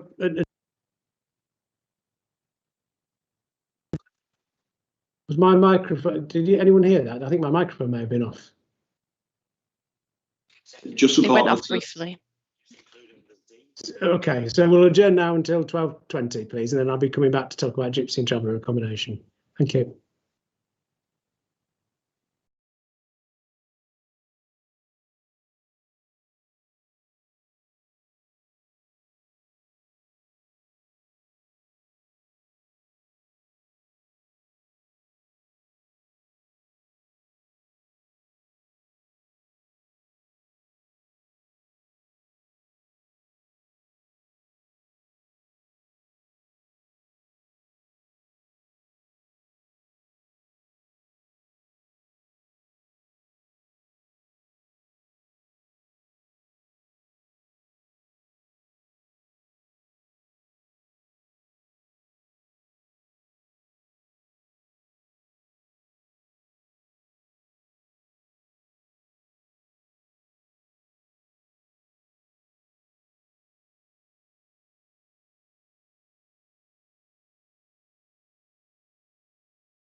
So we'll resume now. So the next agenda item is matter 6, which is Gypsy and traveller accommodation.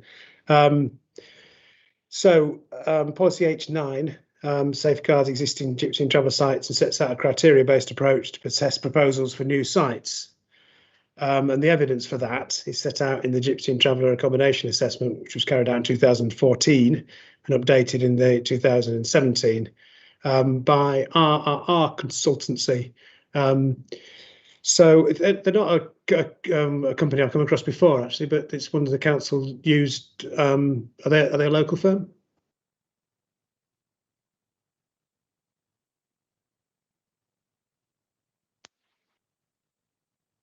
Yeah, Mr. Vera, sorry.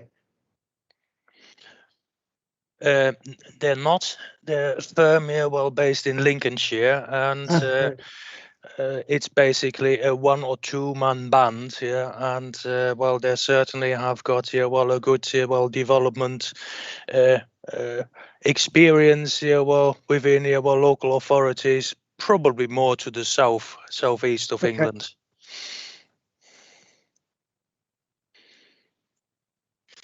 Okay, thank you. Anyway, just out of interest, really. Yeah. No, anyway, no, so yeah, absolutely. okay, right.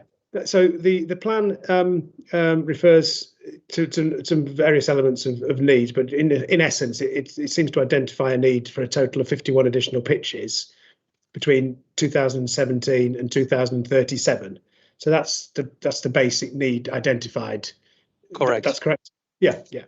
So, and it also identifies that of those 51, 44 are for households that meet the national definition of gypsies and travellers. That's correct. That's correct. Yeah. Yeah. Okay, and that's a relatively high proportion, but that's based on the consultants' investigations with the families that exist. Is that right? Basically, that's based on the consultant's methodology here, well set up here, well in the range which is possible under the Gypsy and Travellers Accommodation Needs Assessment Guide here, which came from actually 2007 from then CLG. So it's quite old, but it left here different opportunities up here to basically challenge the evidence of need on the basis here of the inhabitants and the Gypsy and Travellers community. Yep. But it's the national definition. It's ones that have not ceased to travel for employment purposes.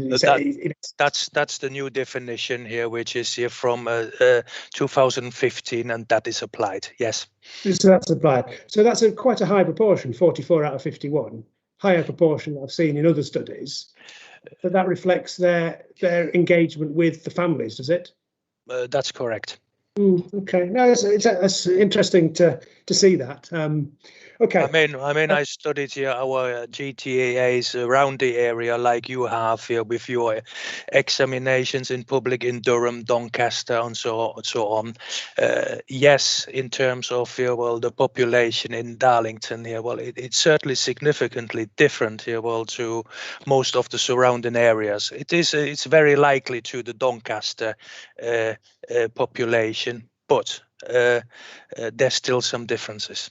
Yeah, so that sort of assessment doesn't seem it seems reasonable to you. It seems to reflect what the council understands is the nature of the population here. It's not based on some sort of flawed methodology that's been used. I would agree to that here, that it's sound on that basis. Yep. Yeah, thank you for that. That's helpful. It also looks at travelling show people living in the borough, and there weren't any at the time of the GTAA, but it did identify a potential need for plots for travelling for 2 families who are currently residing in Middlesbrough. Presumably that was based on discussions with those particular families. Mm-hmm. Is any further move been on that? Has there been any further update in terms of whether that's still a need?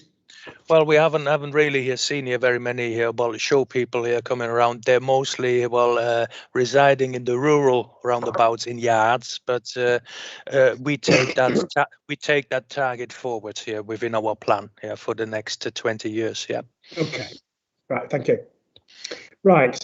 So paragraph 6.9.5 in the plan refers to a need for 5 additional pitches for gypsies and travellers between 17 and 22.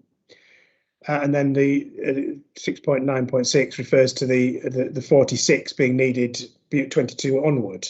So that's how it breaks down in terms of the beginning of the plan period and thereafter. That's correct. So yeah. So sorry, one other element about the need. It's also a significant element of the need is for families that currently live in bricks and mortar housing, as opposed to population growth from the existing sites. That's correct. Yeah, well, it is not necessarily a methodology used here elsewhere, but due to the high amount of Gypsy and travellers in Darlington, which we know live in bricks and mortars, it is something here which can be justified. Okay, yeah, okay. Now, again, it is a high proportion because a lot of studies basically they say, well, those are settled families in bricks and mortar, they're unlikely to actually want to move. But here, that again tallies with your understanding of the reality, does it? That those families, if they had suitable sites, would wish to have their own pitches. Absolutely, and it certainly tallies here with the service made here by the consultants on the relevant sites. Yeah. Which basically refer to here, relatives here, of people here living on site. But traditionally, in terms of here, Darlington, they have got here quite a high proportion of the population here, and in the north, we certainly feature with County Durham on the 0.3% level of population being here, Gypsy and identified Gypsy and travellers community through the here, census, but it could be even higher. As you know here, participation in something like official things can be something here which is not here taken up here on that level. Yeah. Okay, good. So you're satisfied that the evidence you've got, I mean, it's a little dated now, but basically this evidence of 51 additional pitches is a real need, and the plan seeks to accommodate that through, as I said, the approach that it's taken in terms of policy H9, which we'll come on to. Okay, thanks. But the 51 is also, it's a net need, isn't it? In the sense it took account of capacity on existing sites and extent planning permissions back in 2017, yeah? Correct, yeah. Yeah. So it's basically the page here in the page 15 here in the GTAA, where basically in terms of the first page, the availability was taken into account and then deducted here with the need. Yeah. Okay. Right. So, the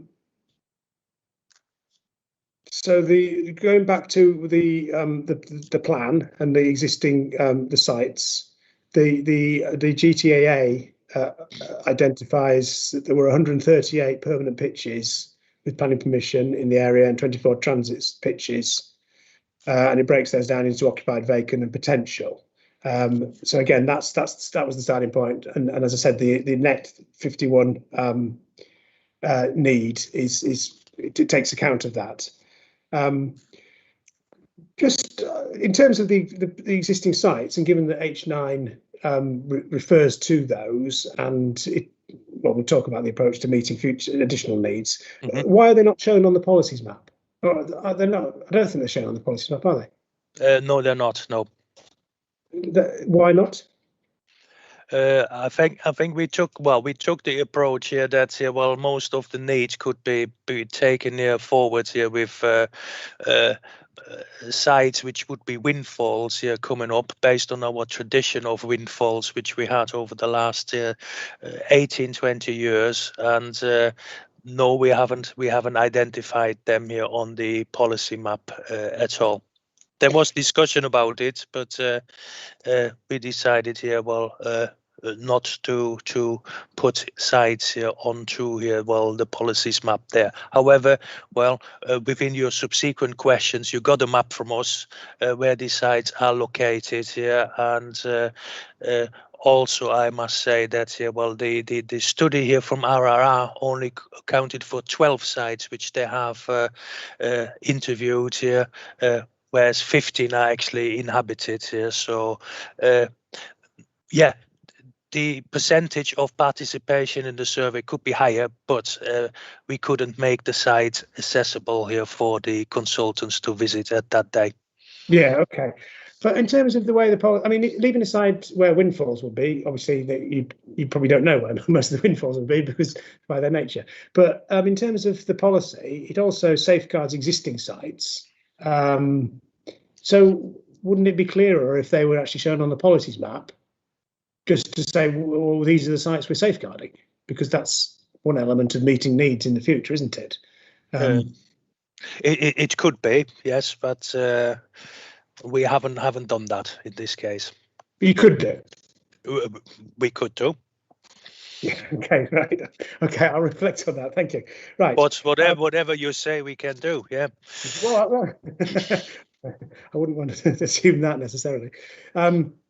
So anyway, going back to the net need, it builds in the 18 vacant and 37 the potential pitches, and it also goes on to say that if they're not brought into use by 2022, they should be assumed that they won't contribute towards supply. That's what the GTAA, I think, says. Is that your share? Is that your understanding too? It is, yes, and but well, some of the pitches have been coming here to use as well, and well, that was my next question. Do you know how many of those 18 vacant and 37 potential? So there's a total there of 55, isn't there? How many of those have been brought into use? Do you know? Well, I think it's in the handful region, yeah. So it's certainly here. Well, putting the. It's not in dual digits here, but well, it's certainly in the mid single digit here feature. Okay. Which basically, if I'm looking at ourselves now here in terms of the 5-year need we identified through these areas coming into use, we certainly have achieved these five target. Sorry, it assumed that 55 vacant and potential pitches would be brought into use, and you're saying only a small number have been. So does that mean that need now is built up, and therefore the need is now greater than 51? No, it's not. No. Why? Well, I probably here. Well, I do hear double salto here in my answer there. Some of them have been here coming into use, but they're not occupied yet. They're available. But why does the GTA say so? If they're not brought into use by 2022, they shouldn't be counted as supply? Why does that? I didn't really understand what that said. Oh, I see. So yeah. Well, you're going from the GTAA here. Well, itself, right? Yeah. Right. Okay. Well, I thought you're going from the list here. Well, which I supplied you here. Well, as an addendum, which is here from the caravan count and the pitch count here as well. No, right. Could we start again with the questions? Yeah. Okay. So the 51 is a net need. Yes. And it takes account of the vacant and the potential pitches that existed. Right. So presumably before it was a net need, it was a greater need, but it said, well, the need is actually can be reduced down to 51 because of the capacity that exists on existing sites. And you said earlier, yes, and that was your understanding of it as well. It was a net need. That's correct. But it goes on to say, and I'm not totally sure why, that if those vacant and potential pitches aren't taken up by 2022, that they're not brought into use, they should not be counted as supply. Right. But do you, sorry, I haven't put the reference of where it says that, but it does say that. Right. In the methodology of the GTAA, right? Yeah. I mean, you may not agree with that. I suppose that was what I was going to ask you, because presumably if they're still vacant and I suspect that the thinking behind it may have been, well, they're not suitable in some way now. I don't know. It's a presumption. I don't think it explains why they shouldn't be assumed to count towards supply. Right. Well, I would still think they would be part of the supply here. I mean, in 5 years, nothing would really change on it here on that level. So it's there is a slight here. Well, Well, I wouldn't say disagreement here, but yeah, well, it can be interpreted here in two ways. Okay. Right. So, okay. In terms of, okay, if we assume then that the need still is 51 for the plan period, yeah, and it hasn't increased because of whatever reason. So 51 for the plan period, some of that need may have been met by development, but I think you're saying that there was only a limited number of the vacant and potential pitches have been taken up. No, there were new applications coming forward. Sorry, that's what I meant. So not the vacant ones. No. So if the need was 51, and it was a net need, so excluding the ones that would be double counting with the ones that the consultants had identified in 2017.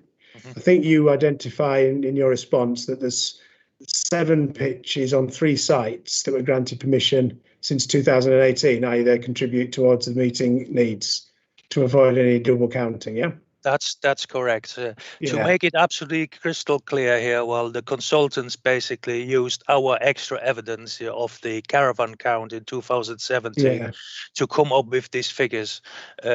They haven't really evaluated them themselves. They used our knowledge, local knowledge here in our housing sector and in the education sector and the planning system here for these numbers, and that's why I'm going here to the figures of here the caravan count rather than the ones here which are presented here in the RRR study. They're identical by the way, but that was at the day then here in July 2017. Okay, right. So I can take need is still being 51. And it hasn't increased because of the sort of the suggestion by the GTA. If I can take that as need, you've identified 7 pitches that I can say, well, that'll contribute towards that need because they're additional to the ones that were assumed to contribute to need, and you've also identified a total of say 33 additional pitches that are likely to come forward on extensions to council-owned sites. Is that right? That's correct. So you could say that you've identified to me a supply on specific sites of 40 pitches, yeah? Correct. The 7 small sites and then the 2 proposed extensions that are likely to come forward. That's the one here which I put forward in the answers to your SQ7. Yes. Okay.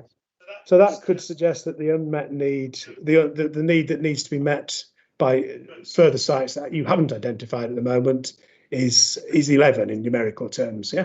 Correct. Yeah. So that brings us back to where will that need be met? And your response says, well, you've identified a long pattern of windfall sites coming forward, and you've given me a list of those since. Well, it was since 2002. Yeah. Yeah. Thank you. Yeah. So we've got 21 sites, I think. Was it? How many? I can't remember. I know it was written in very, very small letters. But,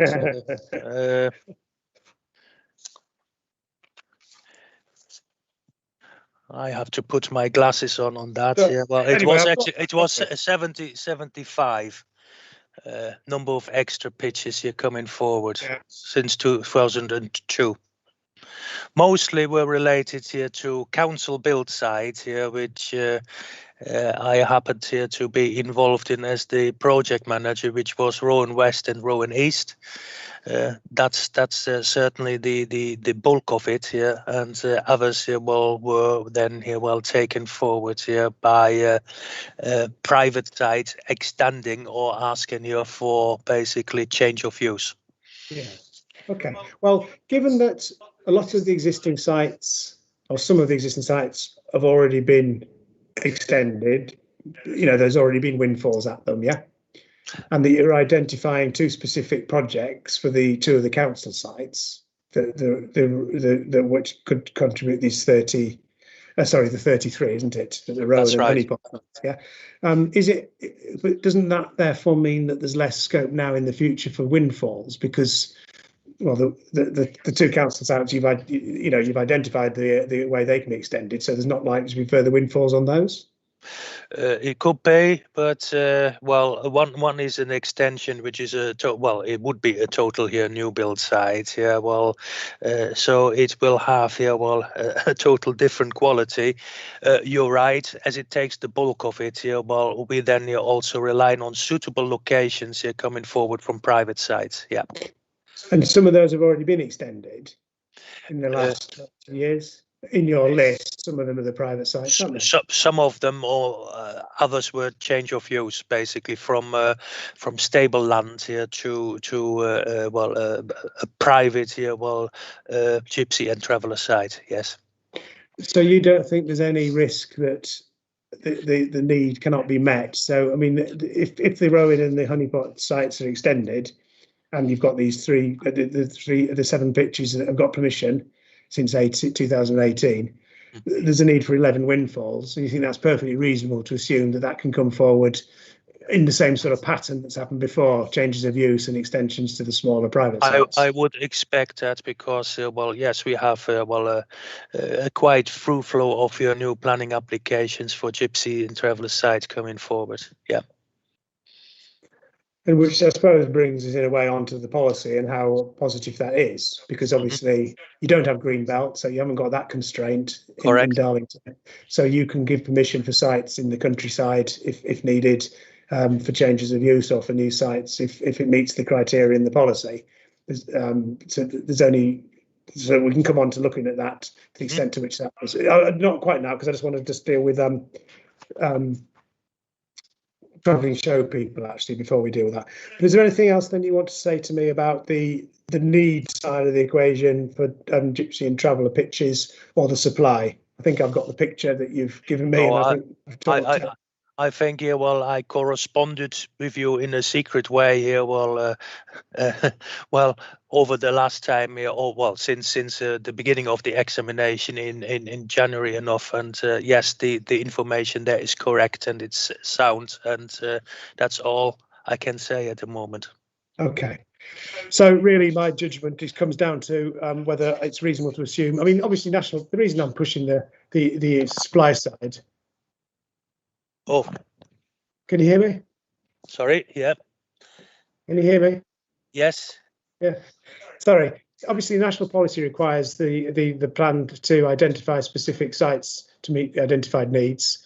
It doesn't explicitly for gypsies and travellers. It doesn't refer to including a windfall allowance. But you've explained to me why you think it's justified in this particular case, that it's perfectly reasonable to expect that the 11 to come forward as windfalls. I suppose the other question is, well, what about the extensions? Is there a reason why the council does not wish to identify the extensions to the Rowan and Honeypot sites as a specific proposal now that you know about them?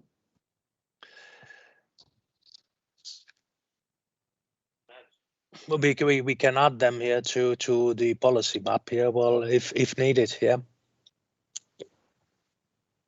Well, it would provide more certainty. I mean, a large element of the supply of the need seems to be being met. What you're now saying through extensions to Rowan and Honeypot. Correct. Unless there's a reason why that shouldn't be put forward, it seems to me, in the same way as you would for the housing allocations that we've talked about over the last 3 days. Let's treat it the same way as housing allocations. Then, however, the extension here, well, proposal and basically the feasibility of that here, what you would test with housing sites as well, has only become relatively clearer here, well, in the last year. Yeah. Yeah. Is it reasonable to draw a line on a map that you could put on the policies map to show the proposed sites? Absolutely. Yeah. Okay. Thank you for that. That's helpful. And presumably all of the existing authorised sites that are assumed to continue and to meet needs that are already there, and some capacity within them, they could be shown on the policies map. I think you said earlier, along with the sites that have received planning permission since 2018. Correct.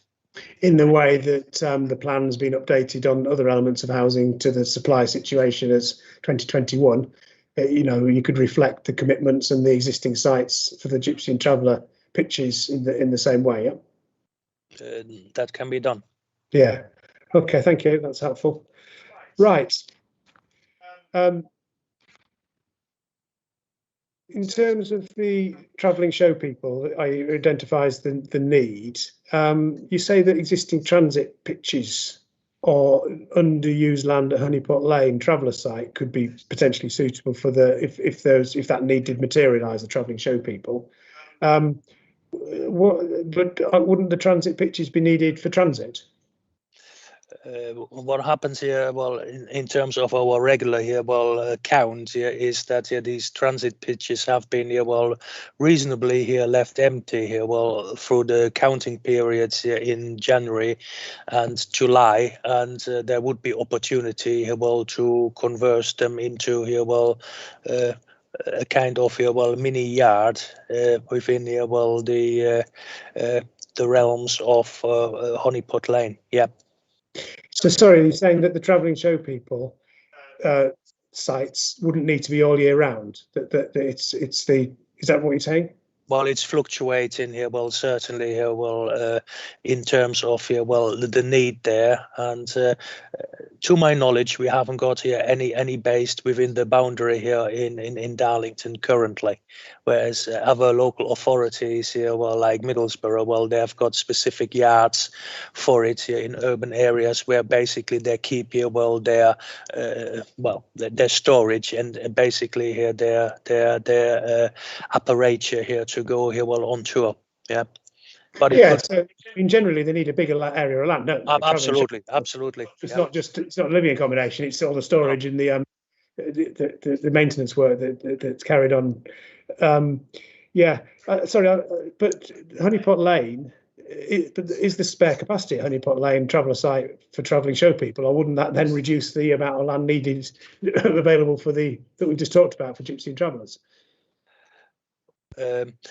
Well, the recent here, well, counts has shown that these particular 12 transit pitches have been here, well, principally completely empty for sites here, and yes, we operate here these sites here with a manager, so we lease it out. So there is the opportunity, but that's here something arrangement here, well, which we probably then as a council have to take with the management company. But there is opportunity to do this. Okay. Right, okay, thank you. Right, so let's look at policy H9 then, if we could, please. Yes. I just wanted to ensure that we are looking just through that. I mean, obviously, the PPTS includes some development management policies within it. Correct, under the... I was just sort of doing a bit of a comparison with those. I mean, I suppose one that H9 talks about sites allowing satisfactory access to local schools and amenities and safe access for pedestrians and cyclists and vehicles. The PPTS talks about promoting access to health services, ensure children can attend school. I mean, in practice, what does satisfactory access to local schools and amenities mean? Is it and safe access for pedestrians, cyclists and vehicles? How would that policy be applied for a Gypsy and traveller site proposal? Well, with the urban ones, it's relatively easy because we would apply the same distance scheme here to it here as we would do here for the HELA and the SA. In terms of 400 meters here, well, to public transport and to schools here, probably within a kilometers distance. The rural ones are a little bit more difficult here, well, to deal with in terms of the distances, but in broad. It really, well, we have tested the sites and there are only 2 or 3 here which basically fall out of here, well, unreasonably distance here, well, to public transport and schooling. You mentioned well, cycling as well, didn't you? I think yes, your policy applies to that, doesn't it? Your policy. Correct. Yeah, pedestrians, cyclists, and well. Certainly here, well, with the new areas, well, which we have built here in recent years, here, well, special cycleways and footways have been here, well, established here for the new sites. And I suppose what I'm getting at is H9 intended to sort of rule out more rural locations that may not be close to schools, say, and other amenities. Local schools and other amenities is the policy refers to. It does. That's in line here. Well, probably here with the development management side, that we basically have to have more priorities met here. Well, for countryside sites in rural areas in the countryside, then here when they're close here, well, to the urban surroundings or within. So that's the policy C of the PPTS here, where we can have a more selective appraisal here on these sites here in development management here, well, to rule them out, and to say here, well, that rural hamlets which are close to it here would be overburdened here, well, by providing services here for these relatively small sites. Yeah. Okay, right. In terms of the policy H9 that refers to the proposal would avoid any unacceptable adverse impacts on amenity, health, living conditions of neighbouring residents or other neighbouring uses. What does that mean? How would that be applied? Is it about the design and site? That's about the design and layout of the site, is it? Rather than it's not a location period. Well, I would agree with you here. It's more on the side of design here and well, application here and facilities there. Yeah. I mean, what happens here as well here? Well, in the time here when we had here the PPTS coming out here, well, Homes England here basically created new criteria as well for Gypsy sites as well, and licensing requirements and the space requirements have been here, well, significantly enhanced. Right. When that here will also includes then amenity blocks, whatever, they have to be on a certain standard as well, and that's something here. Well, we certainly look here very, very closely up. Certainly not. Sorry, part 6 of policy H9 seems to be talking about preventing adverse impacts on neighbouring residents. It's not about the residents of the Gypsy traveller.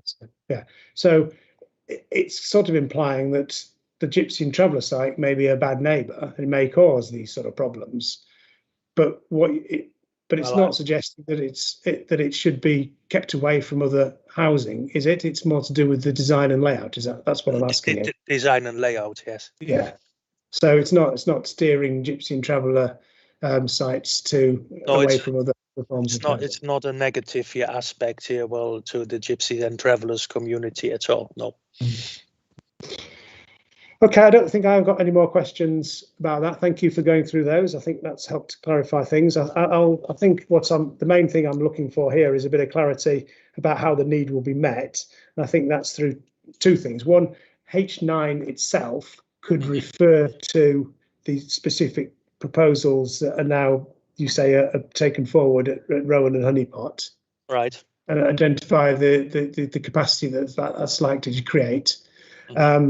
It could helpfully refer to the commitments that now exist for 7 pitches, if that's what it is, that are additional to what's been assumed that would be taken up by the GTAA, and that to come up with a net need figure.